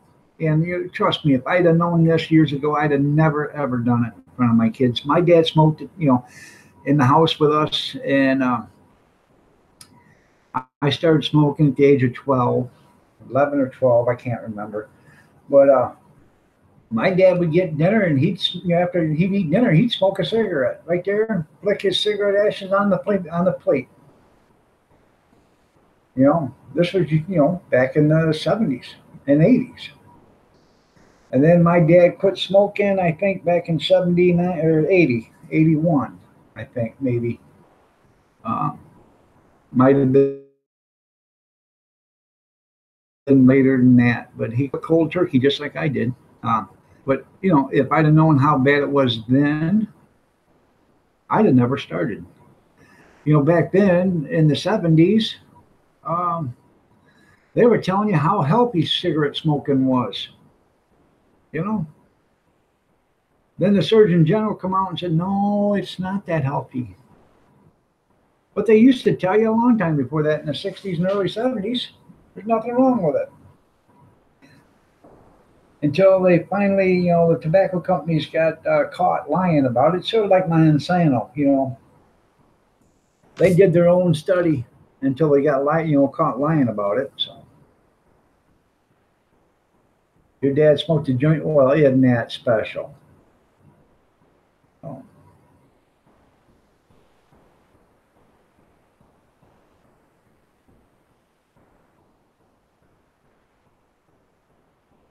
Well, why is he even going to work? Are they making him come in?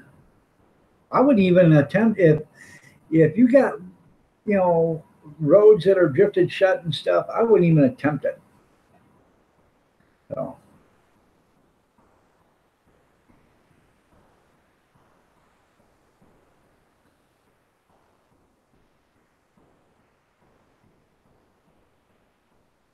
In the joint, yeah.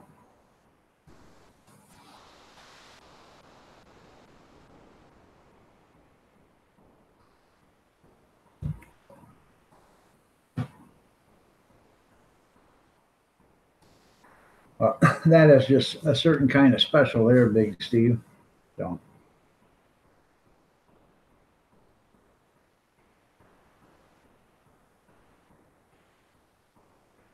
Well, I would go to work 4 hours and say, yeah, I'm going home before the roads get worse, because even though the storm's probably over, you still got wind and stuff drifting, roads shut. So how far does he got to drive, Linda?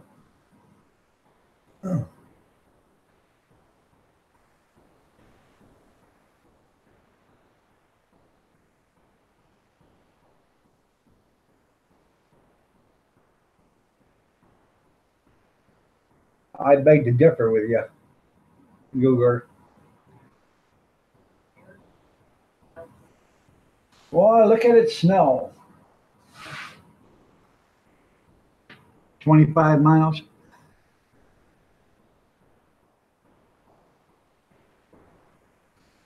Yeah. Oh, I understand that, Bobby. Creosote, that's a bad chemical. Smoking, diesel fumes, all that stuff's no good for your health. So.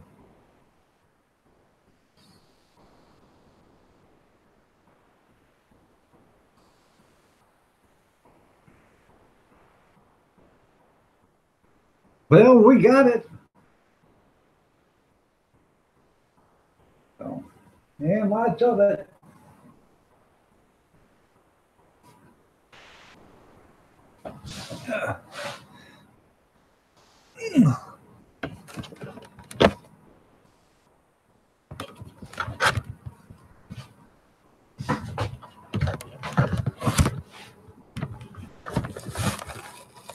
Hey,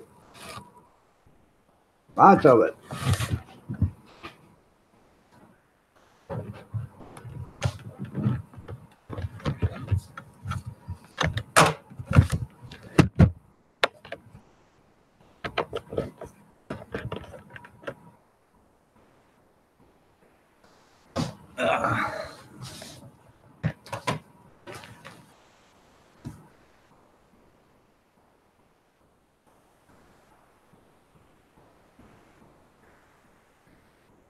It's coming down.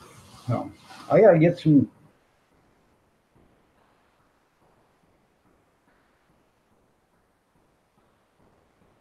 Yeah, that's right.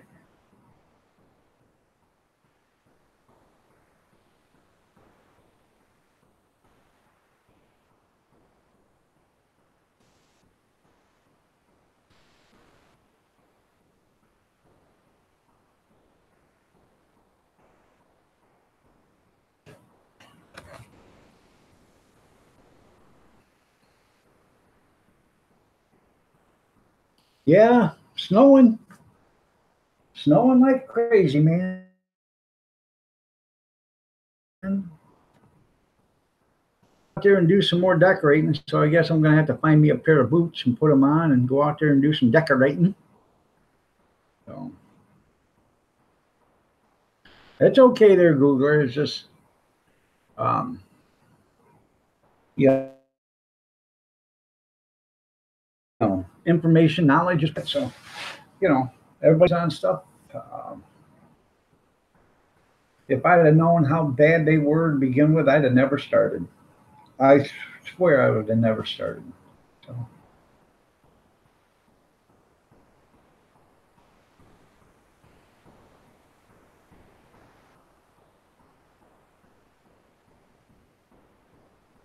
well, I did some yesterday. I had to go. Let me be right back. I want to see if they actually shut off because I got them on a light sensor.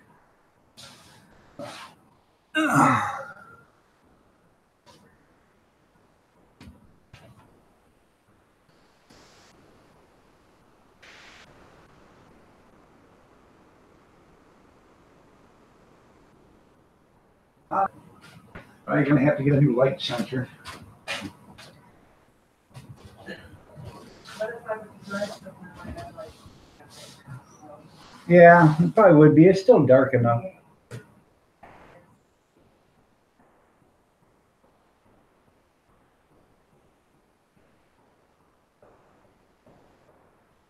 That's right. Don't do as I do. Do as I say. But I think I'm gonna go upstairs, go across the attic, and check out the Santa and the reindeer. See if I can get them to work. If I can. I wanted to put them down here, but I think I might just leave them up there on the flat roof. Strap them down, go nowhere. Keep them on milk crates. Um, so it would well, it looked like he was flying, up in the air. So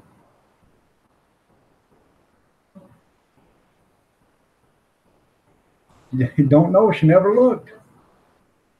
I had a friend when I was working at the garbage company. I used to, somebody asked me, "Hey, you talk to your wife during sex?" He says, "I sure do if there's a phone handy." Yeah,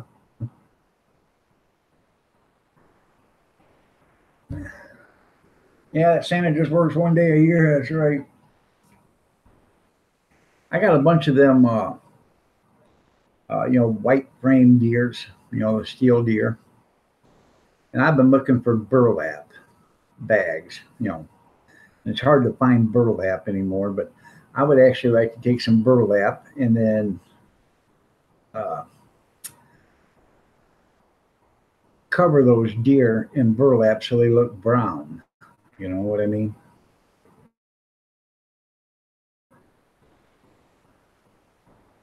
Santa's got to die. No, Grizz. No, he doesn't.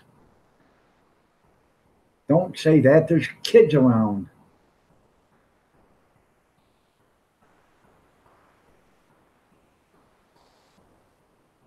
Stays on unemployment. Yeah.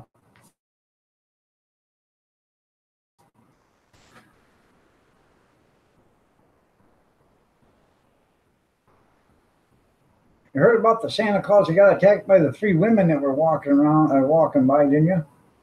He said they're saying, ho, ho, ho, ho.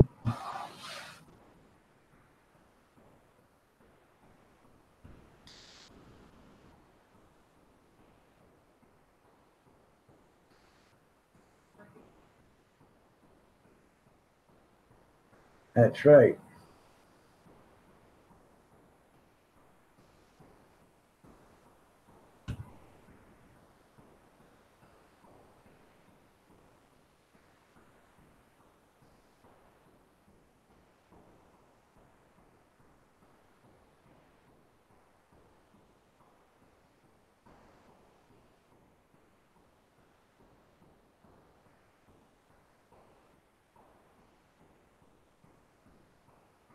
Giving all their hard work away.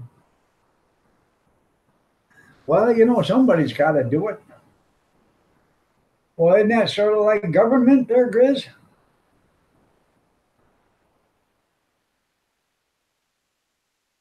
Taxpayers pay all the or do all the hard work and then they go.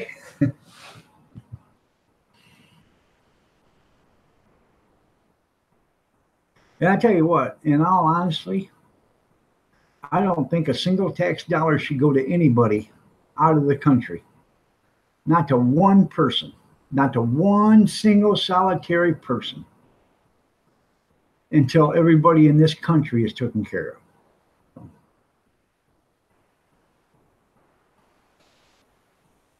Foreign aid, no. And my reason for that is we send millions and millions and millions and millions of tons of food all over the world. But the food never makes it to most of these people. You know why? Like idiots, we give it to the government to hand out. You know what the government does? Hey, Pakistani, whoever. I don't know, some foreign country. We just got 2 million tons of rice. You want to buy some?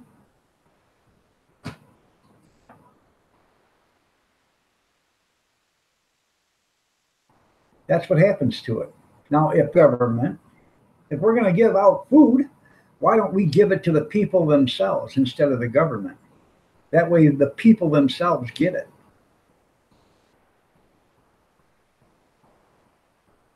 Yeah, Santa outsourced their jobs, right? That's the Far East Pole. That's right. And you're right, junkyard, screw them. Honestly. A lot of these countries, the reason why they're so poor or so bad off is because the government keeps them that way. The government's rich. The people running the country are rich, but everybody else is poor. That's because that's the way they keep them. And then we send money or food or whatever, and their government doesn't give it to anybody. They sell it. So Ethiopia, okay, one of the poorest countries in the world. We send millions and millions and millions of tons of food there every year, but they're still starving. All these other countries send them food too, but they're all still starving. Why are they still starving? Because they don't get it. The people running Ethiopia, the country of Ethiopia, take the money, they take the food and they sell it. Same way with everything else. They have no wells. They've been sent over well drilling machines and everything else to drill wells. There's a company that makes well drilling machines for like $1,100 that'll drill up to 90 feet. Further, if you buy the extra drill bits and, the extra piping and stuff. They have sent hundreds of those over there, but yet still no wells. You got that beer company that wants you a stereo or whatever it is that wants you to buy a glass for $6, and that'll keep water for 5 years for one person. All right, if $5 will buy water for one person for 6 years, or $6 will buy it for one person for 5 years, or whatever, a year, even if it's only a year, why don't they invest in wells? Because they're not. The country's governments don't care. And they'll go down into all these, tribes or whatever, and, they collect their local tax money, which is paltry, but they're taking everything else they have, These people make $2, $3 a month tops. And then they tax them, $1.75 or whatever. Who gets all that money? The corrupt governments.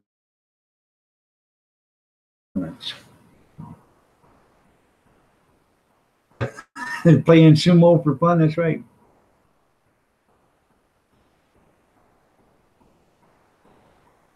Oh, you're right. We were better off when they were taxed 90%. But when you tax somebody 90%, sooner or later they say, "Hey, it ain't worth the effort anymore. I've made enough money. I'm gonna stop." But then you finally lose that revenue. So, you know, it does sound true, but our country, at least some of us, some of the, we make a decent wage. So, like I was talking the other day, or like my medicine is like $4 in India, and somebody, well, that's because India only makes a few, their wages um, are low. And I said, well, they got 1.5 billion people, okay, and 1.5 billion people.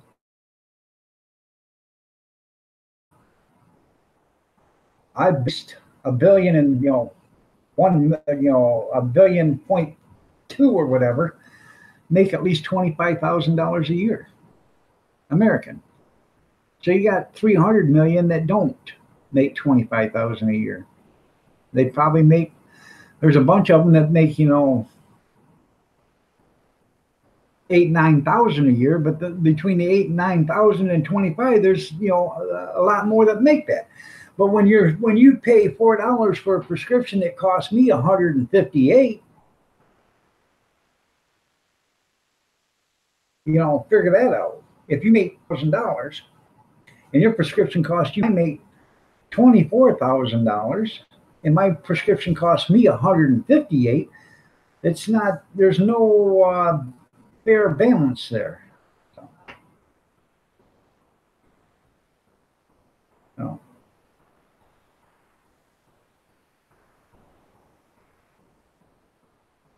Yeah, sure. That's funny.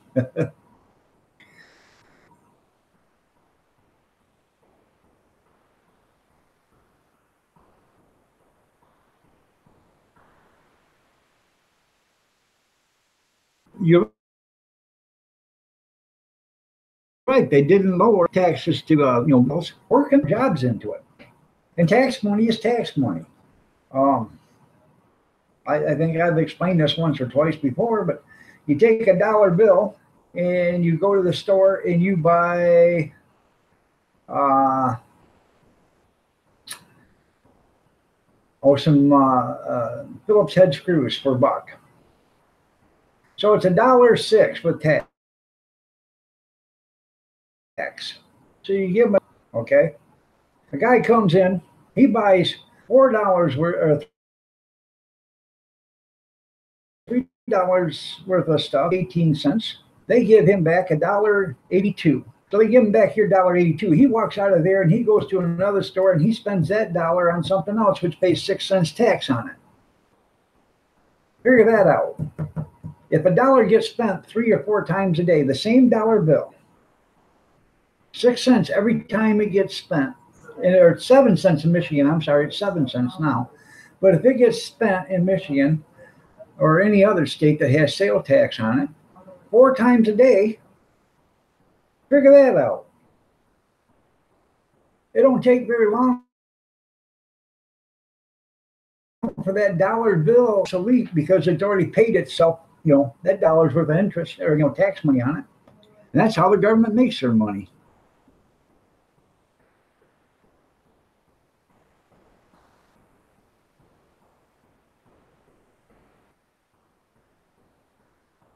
If they're profitable. But then again, if you can be profitable and still say, hey, it's not worth the hassle. Especially if you're super rich. And I only made $220 million this year, but I'm worth $270 billion. I don't, unlikely.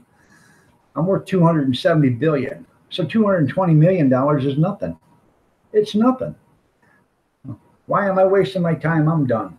Close down the factories and they're done.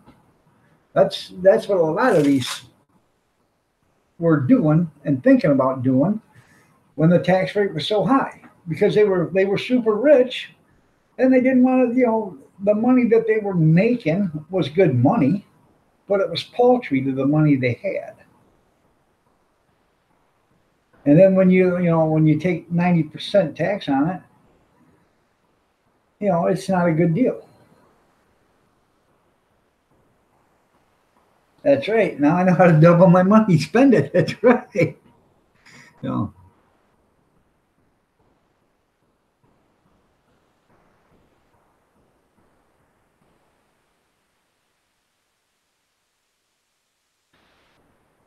but you figure some of these dollar bills are, let me see, yeah, there's a dollar right here.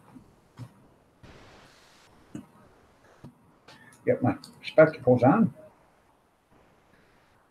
Clean the little kid's fingerprints off them.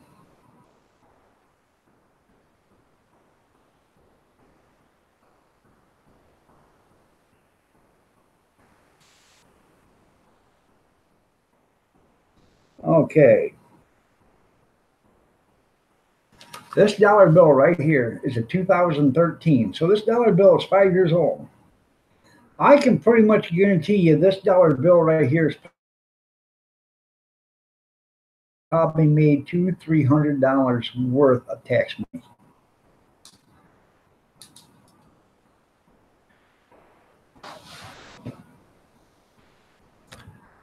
Right, as long as there's a demand, you know, smaller factories will pick it up. But if there's, but they got to make money too. And, if they're getting, if they're going to get taxed too, after a while, they're going to say, hey, which is, and, I'm getting taxed 90%. And I only made, after I paid all the bills and everything this year, I only made $25,000. That ain't very much for me to live on. Do you think they'll keep doing that? No. They'll find something else to do. So.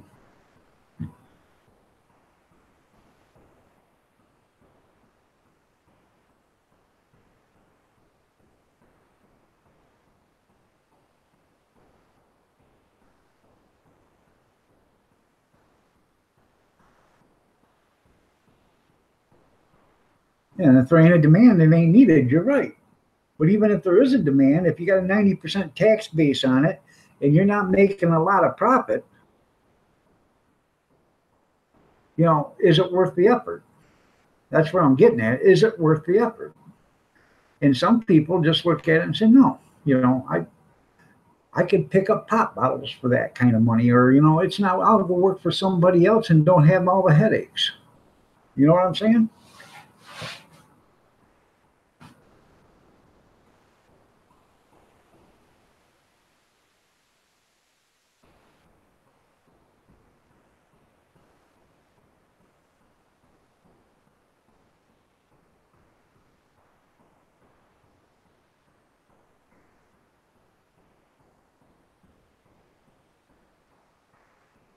Well, they've got laws to protect the super poor too. So, and I'm not talking because of they're poor because they're not making no money, or because they're working and not making no money. I'm talking about the ones that don't do nothing, never done anything, and never will do anything. And we got laws to protect them. You can't cut them off because they'll starve to death. Well, get a job, find a pair of work boots, and start working. There's people around here in this area, and this is no lie, their parents never worked. Their grandparents never worked. They've been nothing but a constant drain on society since they, started becoming, since they were for 100 years or whatever. Since they started giving out free handouts, they've been a constant drain on society. You think we're boring everybody? So, and your middle income takes a screwing. They do take a screwing.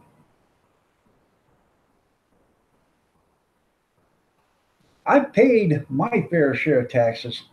I mean, there's been weeks I paid more in taxes than most people earned.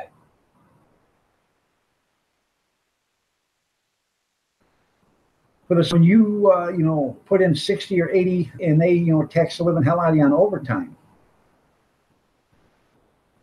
So if I had them, I could show you places where I paid $300 or $400 a week just in federal tax.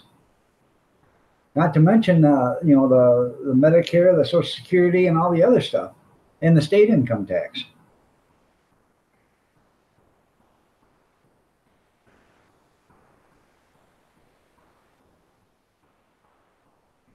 Was it worth working the overtime? Not really, but you had to, and then if you wanted to keep the job, you had to work it.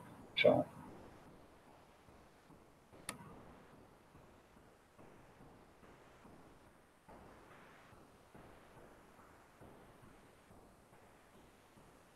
And I'm sure if you guys have worked a lot of overtime, you know what I'm talking about.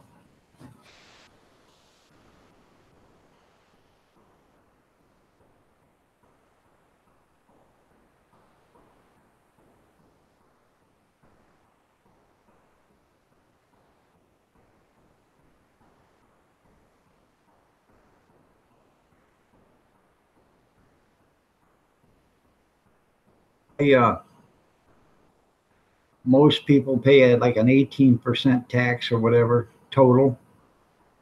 Uh, you know,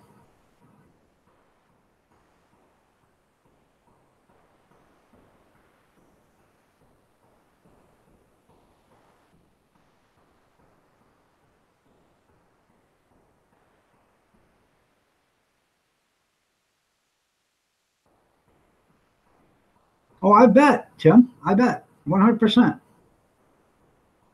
I believe the government should actually help a business succeed. As far as a government loans or something like that, a no interest loan because you've already paid the government. It should be a no interest loan. And I'm not talking about, the big businesses and stuff like that, this bailout they did or whatever. Small businesses.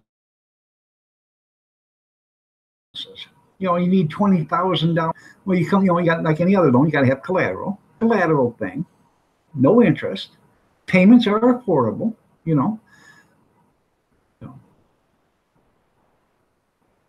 Another thing is, college loans, the government college loans they give out and stuff.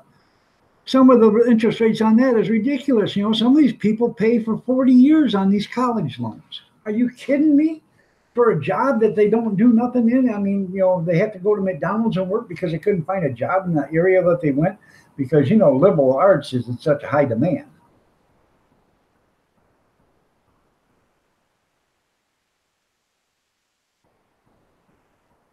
You could have done that for 40 years. That's right.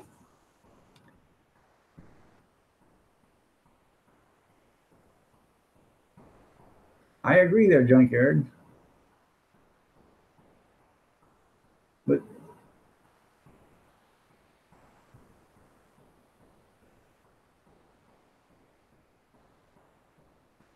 well, we don't. Yeah. Well, thrift stores because it's a business they do, but flea markets I don't pay taxes on flea markets or anything like that.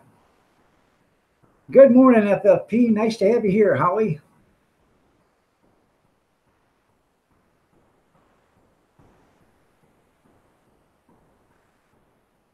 You're right. If you come in here as an immigrant, uh, they'll give you, I don't know how much they give you, but you get a seven. What is it? Um,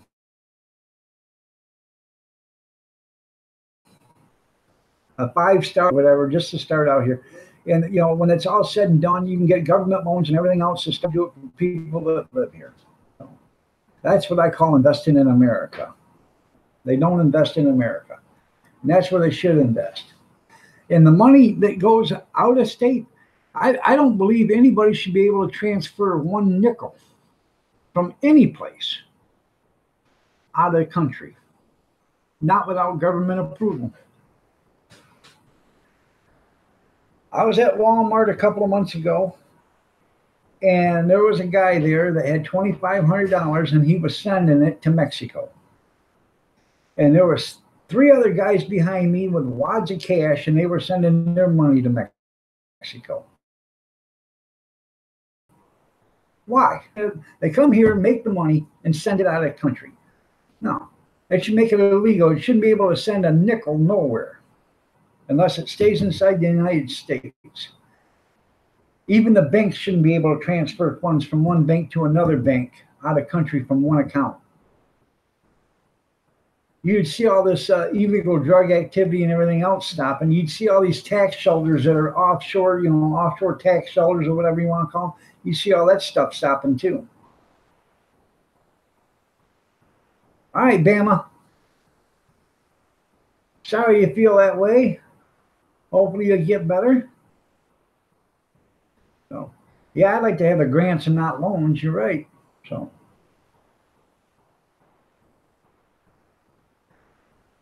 Take care, and we'll see you tomorrow there, Bama.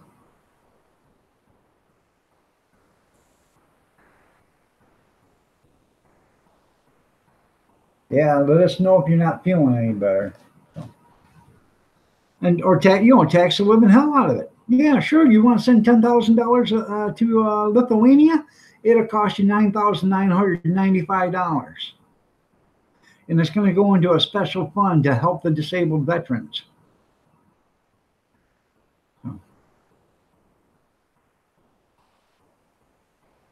Or pay for the wall. That's right.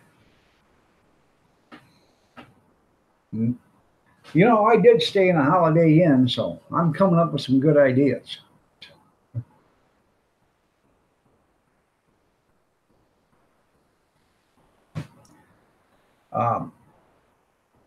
I do have to go to the funeral home today sometime.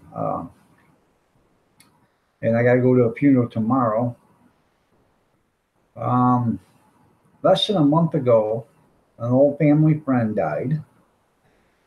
He was 91 years old, and he passed away. Well, Tuesday last week, his wife passed away. So he passed away like the 25th of November or 25th of October or something like that. And yeah, no, 3 weeks ago, I think it was. He ain't been dead, he didn't pass away 25 days ago. So his wife passed away. So they were married for almost 60 years. So Wolfie in the pack, how are you doing? Nice to have you here.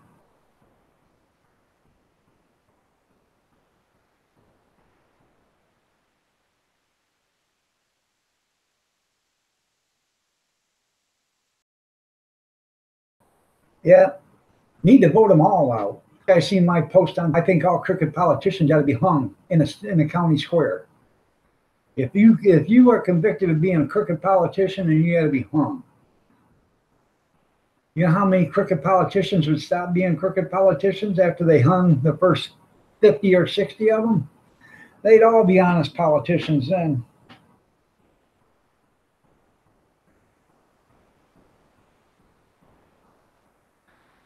Well, thank you there, Howie. I appreciate it. Old family friend. She was a bus driver at school. Sweet lady, nice guy. So.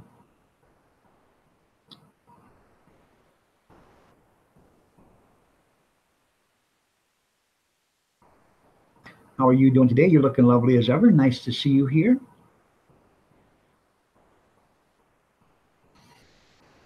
But tomorrow, Kevin's coming up, I guess, tomorrow for the funeral, but I'm going to go to the visitation, and depends on how the weather is. I'll probably go to the funeral.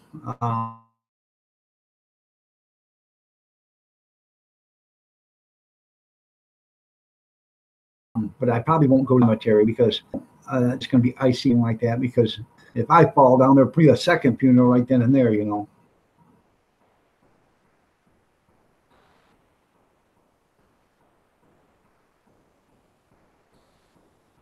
I think after a few of them seen them swinging from the the steps there, the courtyard, I think they would stop their stuff.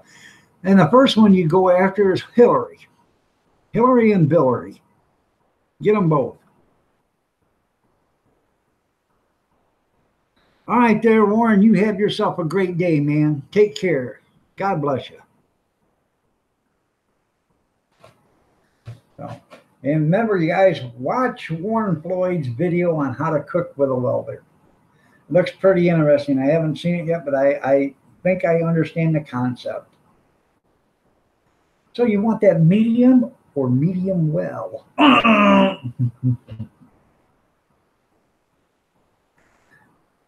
Yep, rope sales would sure go up. And you know what? Just to piss them off, make them hemp.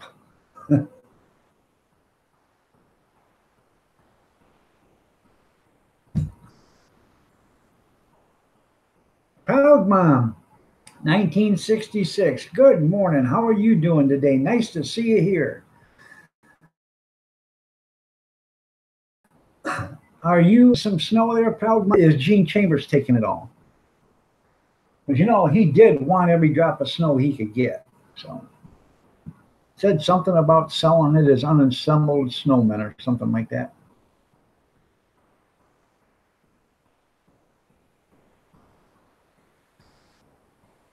Breaking out the seeds, all non-GMO seeds, saving life screen, coming soon here. Love me some hemp rope. That's right. I don't know why, you know, they don't legalize it again, because, you know, it is a natural fiber. We wouldn't have to cut down so many trees, for one thing. And it, you know, what is it? 90-day grow time or whatever. It's only, you know, it's a no-brainer. Look at bamboo. You know, they're making floors out of bamboo and stuff now because the return rate is so astronomical. It you know, it regrows back so fast. You got the snow 3 times already. All right, there, FFP, hurry back.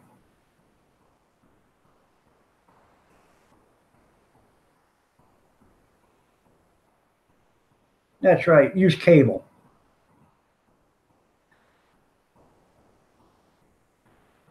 You need some green juice.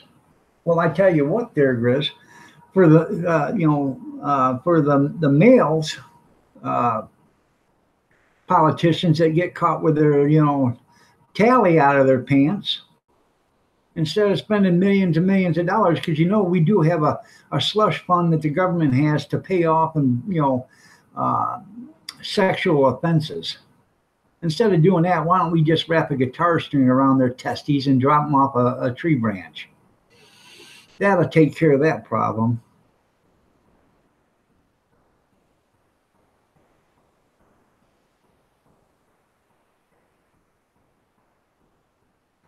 They're legal there? Well, I don't. Well, they'll probably be legal here too after December or something. But they're, as far as it is right now, they're not legal. But you know,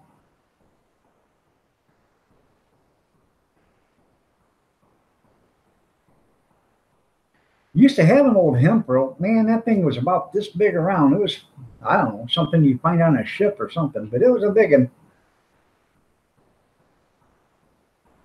Jim Jenner, that's right. And I don't agree with that. They spent $17 million on hush money. That's our money. Why are they paying sexual harassment suits with our tax money? And it's a proven fact. The government's running rampant. They're running wild. We need to calm them down. I don't know how we can make a national bill or a national, on a vote, but they should be having national votes that we can vote on stuff. And one to be to get rid of their, you know, state or their national health care that they have, or the government health care that the politicians, and their retirement fund.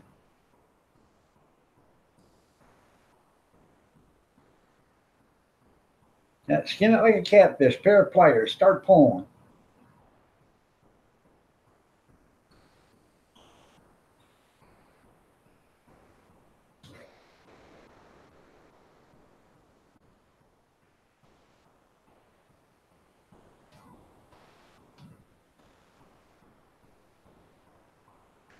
You notice uh, when somebody talks in, Congress or the Senate, the House, whatever you want to call it, about making a resolution to lower the pay or make government more responsible for the stuff that they're getting or whatever, the bill never passes because they don't never vote themselves out of anything. They always vote themselves into stuff. Like extra raises, better health care, better vacation plans, free housing, all the other stuff.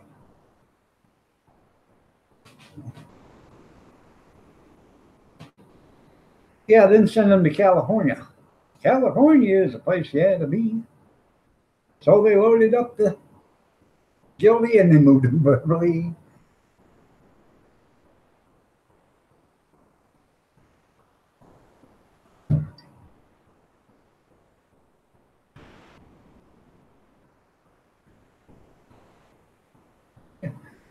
I wonder how much money Anthony Weiner paid out of that government slush fund. I'm sure some of that got paid to him until finally they got, some people said, this is enough. But I'm sure some of that money was spent on some of his stuff.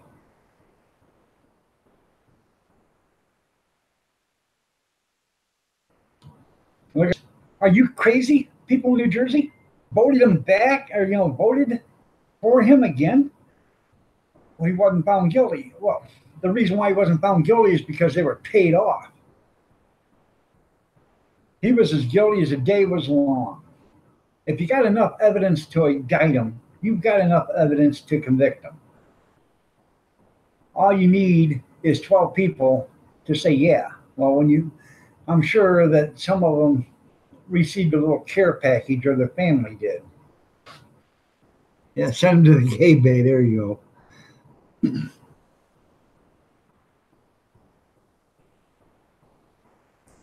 And look at the 100 and some thousand people that voted for that Cortez. She's about as loopy as they come. Doesn't even understand how the government works, but she's a Congress lady, or she's going to be one here shortly.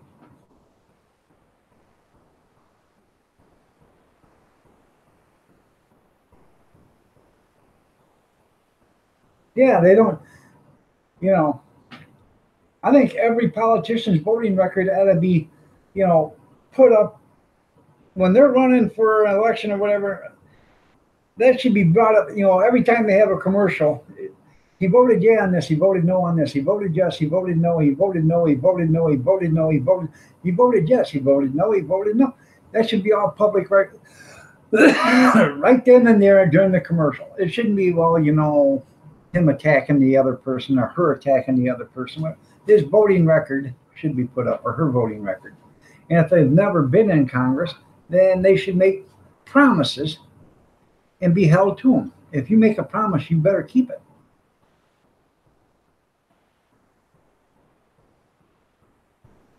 I promise I'll be at every meeting. Then they don't see them for 6 months. What is that about? Some of these people hardly ever show up, but they're getting paid.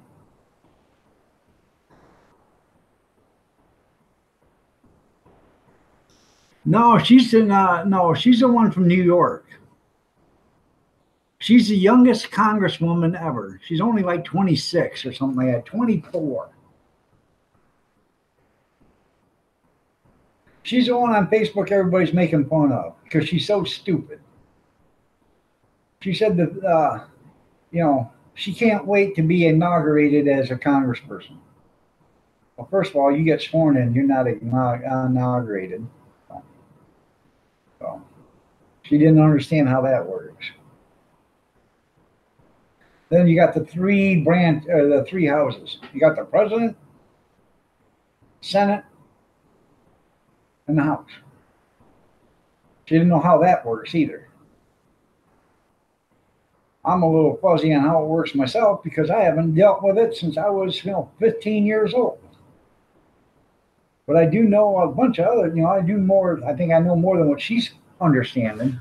So, yeah, now you know who I'm talking about. Her, that's right, the goofy one. She probably thinks Roe versus Wade means two different ways to cross a river.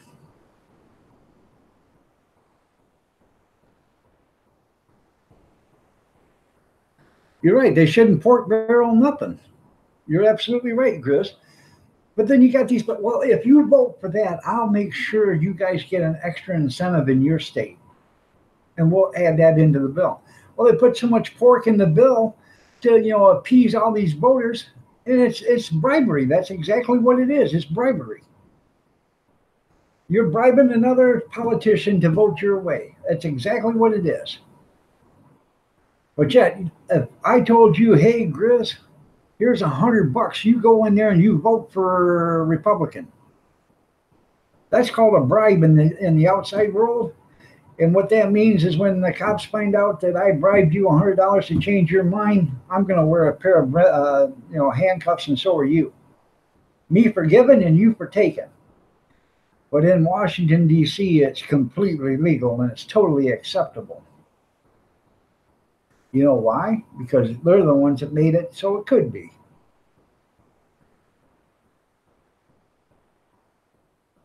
You're right. They hide that little stuff in there. Like they had a bill. I can't remember what it was, but in order to get Puerto Rico to vote for it, they promised to lower the tax or whatever on Puerto Rican rum, just for that, or giving rum makers a special incentive or something. I can't remember, but it was worth millions and millions and millions of dollars. That deal to Puerto Rico for the rum makers, that the politician for Puerto Rico voted for it.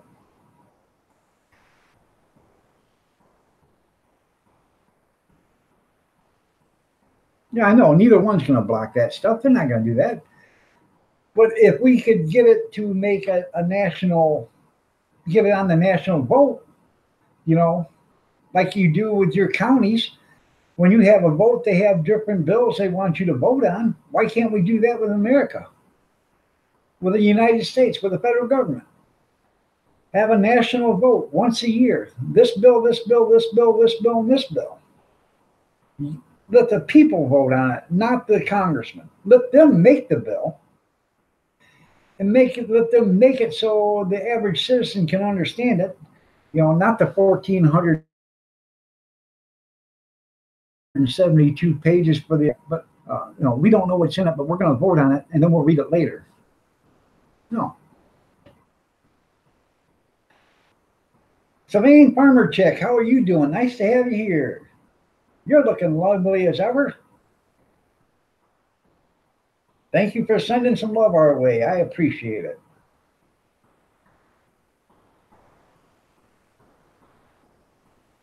Well, we could talk about your hickory smoked spam and eggs. Let's talk about that. Did you all see his hickory smoked spam and eggs? Wasn't it just delightful? Riveting? It looked delicious. Oh, and the potatoes. Oh my God, the potatoes. What would you like to talk about, Big Steve?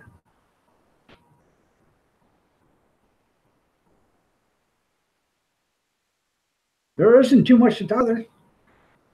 Yeah, no, we're just talking. We think a lot of things should change here, Sylvain.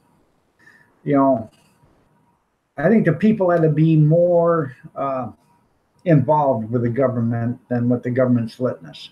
So you just ain't got nothing to say. Yeah, that small breakfast, yeah. New from lovely kid in Japan. Christmas 2018. Clean and decorate with me. Okay. I don't know if it doesn't say live. It must be a video.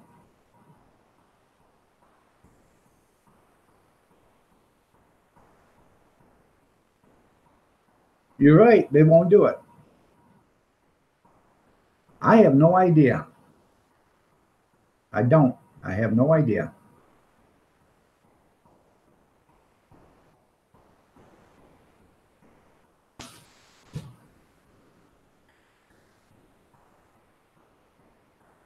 On the current president? Iowa president we've had since John M. Lincoln. All the rest of them have been crooked bastards there on out. So.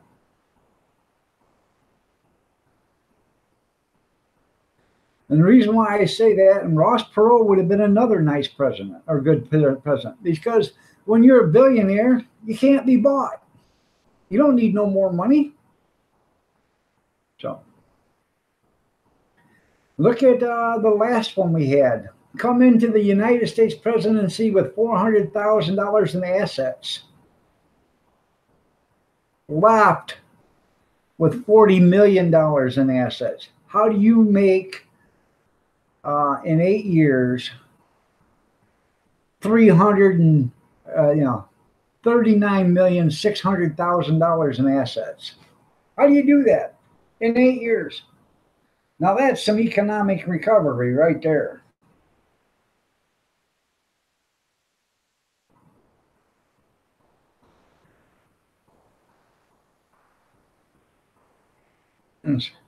Left the office flat broke, was stealing the silverware because they were flat broke.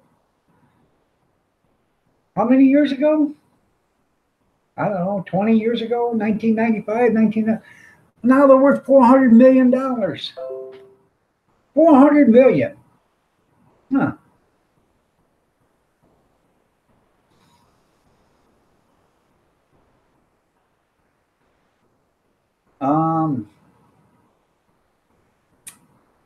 Who is it? I think Teddy Roosevelt or one of them said, "There's no real thing as a rich politician," or something like that. You cannot get rich on politics. Well, I beg to differ. People are getting rich now. It ain't politics, but they're getting rich.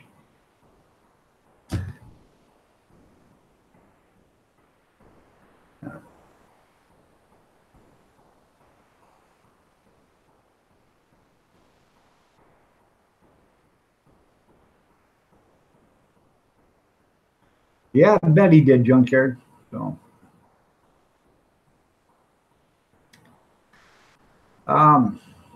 what do you think of our president there, Sylvain?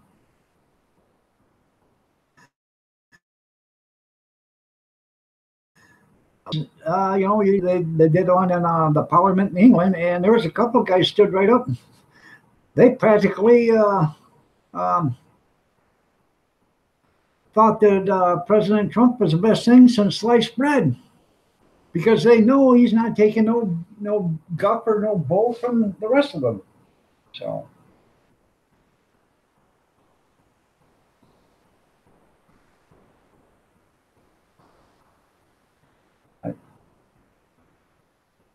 I didn't have anything to talk about today, so we can just talk about politics, but I am going to go talk about getting me a cup of coffee real quick. I'll be right back. And you're probably right. But the screwing this time ain't going to be half as bad as the last time. At least there's more people working. I don't care about the stock markets. I don't care if, people lost their ass in the stock markets. That's one thing you shouldn't invest in to begin with. It's risky to begin with. So, like all these tech companies, $300-400 for a share of stock. Are you kidding me? They ain't worth it. A lot of them weren't worth it. And they take that money, next thing you know, they dump the stocks and all your stock drops, but they make tons and tons and tons of money.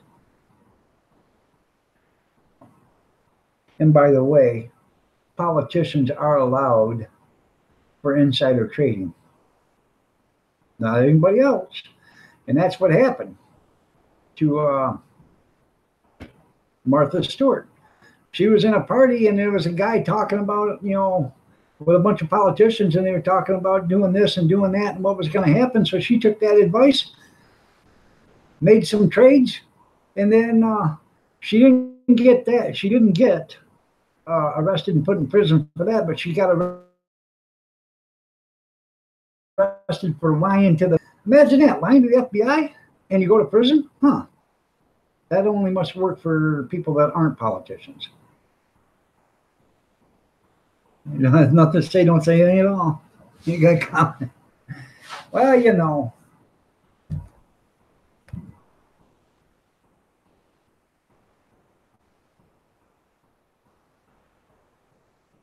Well, sometimes drastic measures take drastic steps, you know. Um, yeah, I'm completely okay with the border security right now. I'm completely okay with the men on the wall or on the border. I'm completely okay with lock and load, um, especially if they're throwing rocks or if they're. Yesterday was gunfire. They were shooting yesterday at the border. So, but they're all nice people.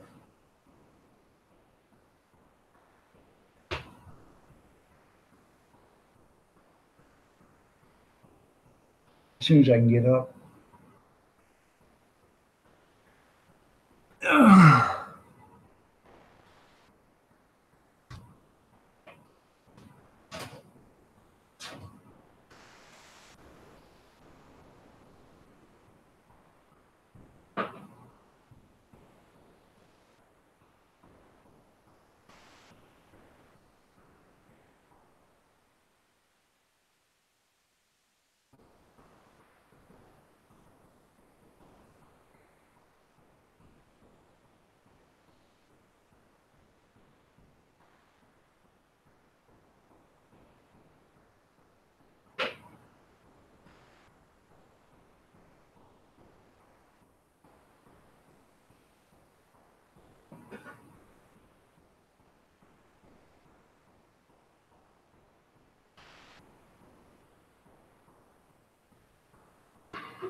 All right. Sorry about that. I had to make another pot. Brenda's World, good morning. Nice to have you here from Laundryland. Well, it's good to see you. Nice to have you here. So.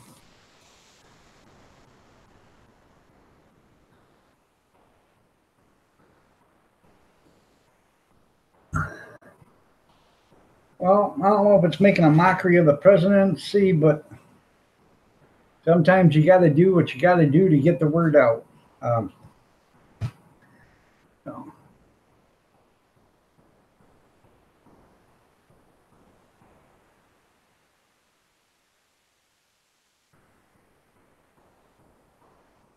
you're right. That's the way they lose their savings.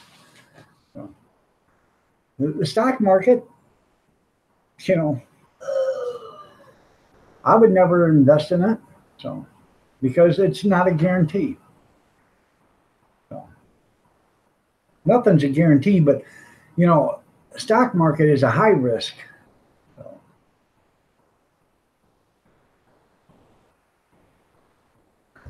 if you want to invest in something, invest in gold or silver. You know, buy it. Buy it while it's cheap. You know, gold or silver, and you know, hopefully in 20 years it'll be worth more, double what you paid for it. It'll probably never go less than what you paid for it, and if it does, sell it. You know, before you lose too much. But you know, if it keeps going up, then keep it until you think when you need to get rid of it. But if I was going to invest, that'd be the only thing I'd invest in is silver. And silver's really not that great of an investment, but it's like $20 or $18 an ounce or something right now. But if it got up to $42 an ounce like it was before,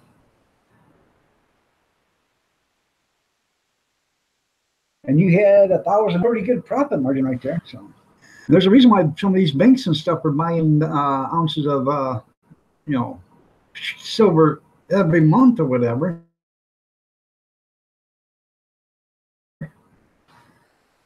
Speculation that it's going to go, it's going to make money.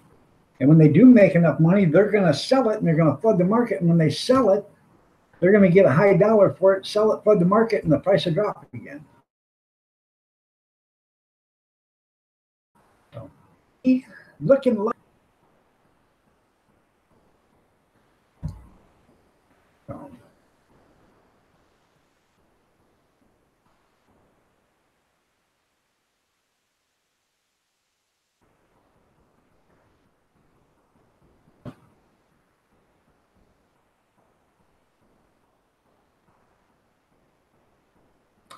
oh, I believe Trump's running. I believe Trump's tweeting his own Twitter account.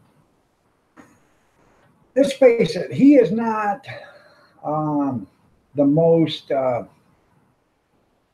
English prolific human being there is. And you can tell that by the way he talks.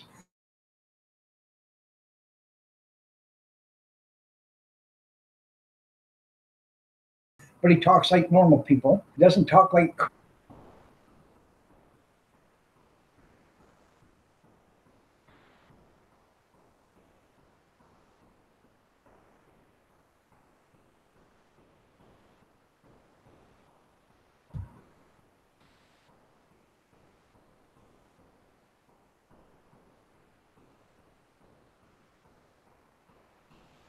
It don't take a bunch of brains to be president. It takes somebody with a bunch of common sense.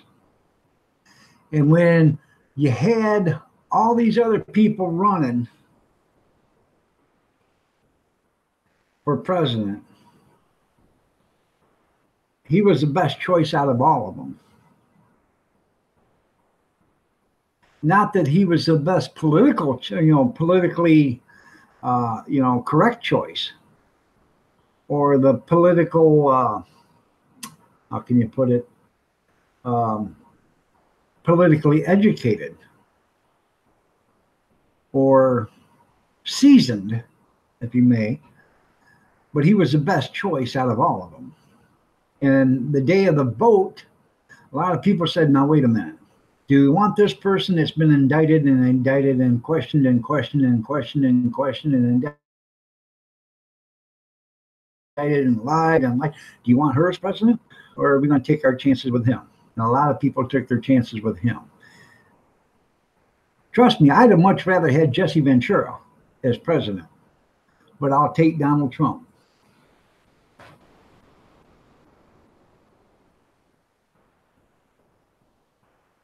He probably is. Old Camp Ranch, how are you doing? Nice to have you here. I gotta finish watching your carport videos there, but I thought it was pretty interesting.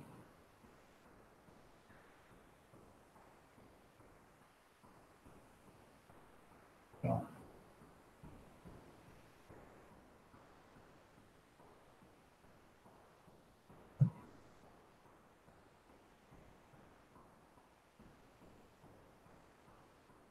Ben Carson probably would have been. You're absolutely right. He probably would have been a better choice. Okay. I agree 100%. He probably would have been a better choice. But a lot of people, you know, didn't think so.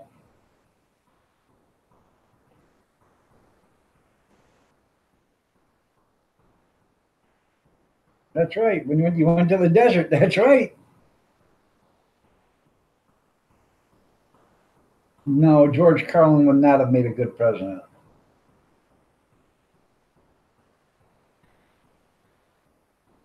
He was an okay comedian, but he wasn't even a great comedian. He was just trying to inflict his views on everybody. So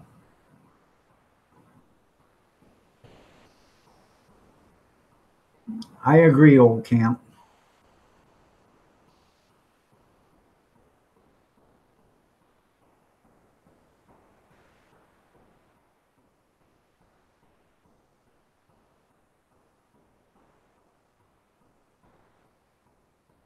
Now I don't understand why he made Ben Carson the Secretary of Housing or whatever. He should have made Ben Carson the Secretary of or the Surgeon General. I'd like to see Trey Gowdy become the Attorney General.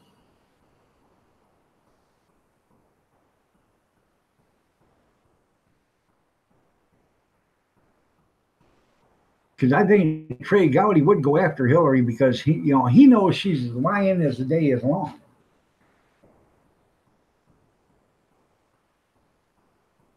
And it would be nice if they put as much effort into investigating Hillary as they did in investigating Trump, or the resources.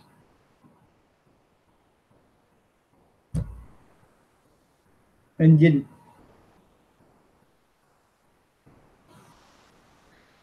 I can't remember what the exact number is, but 23 Democratic politicians, they have conclusive evidence that they tampered with mail-in votes, mail-in voting. So I don't know, man.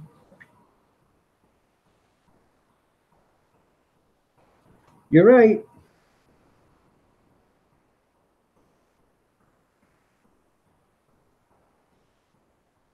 You're absolutely right there too, FFP.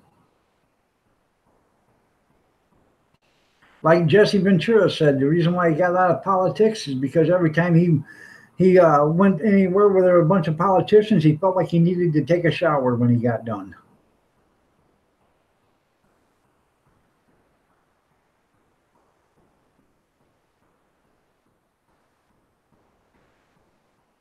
Well, he's serving now. I think Ben Carson would have made a hell of a good vice president too. I really do.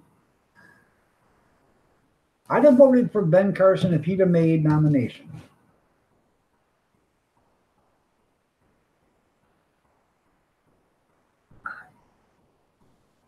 I can damn sure tell you I ain't voting for Hillary Clinton or Michelle Obama or Oprah Winfrey. Because according to Oprah Winfrey, all old people should die. Excuse me, all old white people should die. That way you get rid of racism. Huh. Sounds kind of racist to me.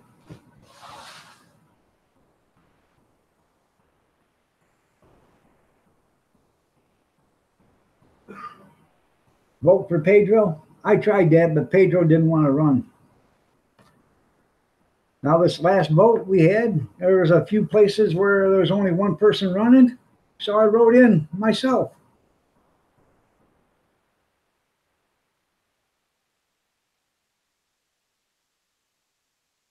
And then I checked the box, or me, click and check the box. Hey, I wonder how many me's.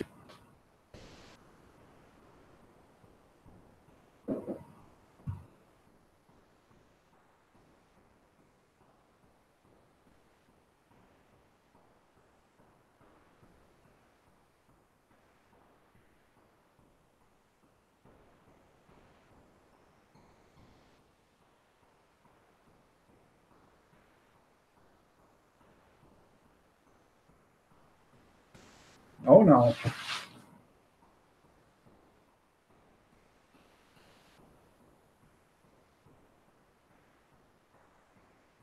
I'm waiting for Weight Watchers to sue Oprah Winfrey. That's if there's ever a product that doesn't work, Oprah Winfrey and Weight Watchers.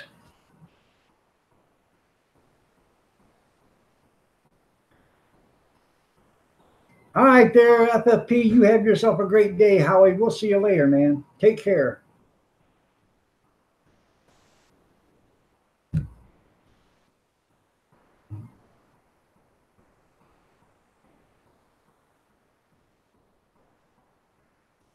All right, man. See you later there, Big Steve. Have a good one.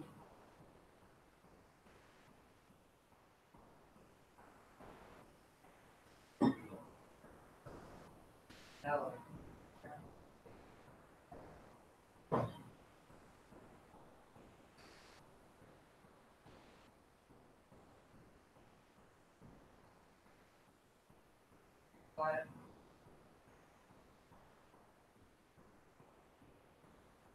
yeah.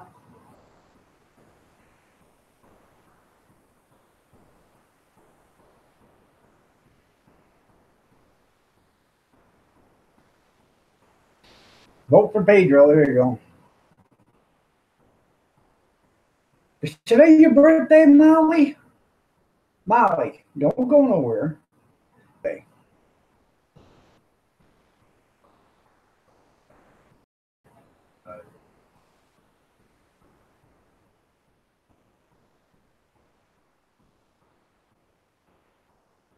Molly?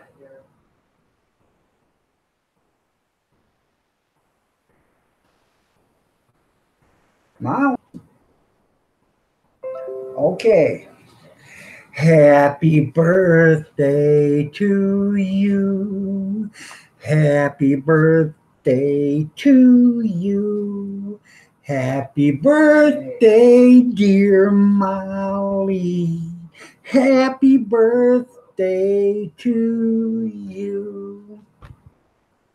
Happy birthday, Molly. You should have told me that earlier. It's probably on my Facebook, but I ain't seen it yet. So.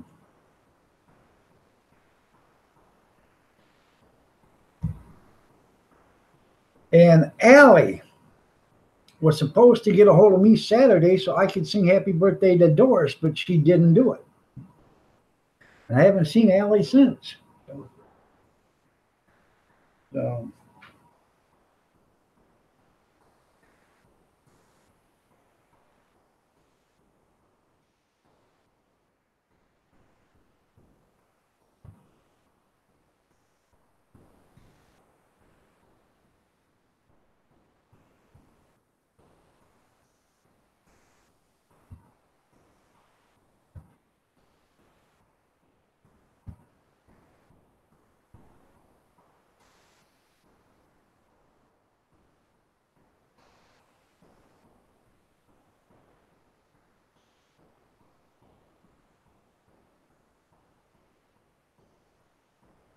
So she's probably all googly eyed and everything right now. Oh, our dog saying happy birthday to me.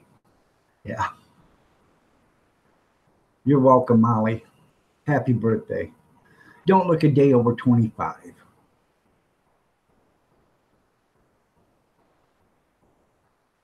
I see Charlie just hit 1,000 on YouTube. Tell him I said congrats. I seen that this morning. But as I was seeing it, I was clicking out of it, and by the time I come back into it again, it was gone. So, but you tell them I say congrats on 1,000. So.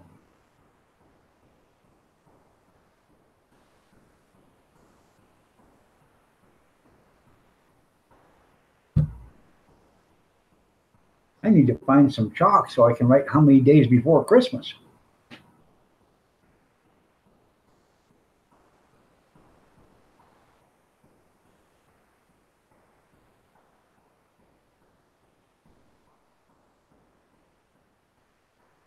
All right, everybody, it's 9:29. We're going to get out of here. 9:30. Y'all stay safe, prayers and peace. Good morning. God bless. Stay warm and take care. I appreciate each and every one of you guys for being here. I really do. Today was kind of off kiltered, you know. I really don't like to go into that much, but I didn't have anything to talk about. I all talked out yesterday. So, but y'all have a great day, and we'll see you tomorrow. Remember, tomorrow I just do, I go until 8:30, then I got my Salvation Army thing I do. But y'all have a great day, and we'll see you later. I'm going to try to get my son to help me get the Santa Claus or reindeer down sometime today, and maybe I'll make a video of that. So.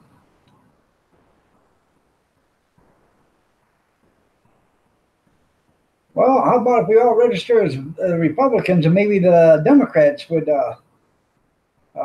take heed to that. So,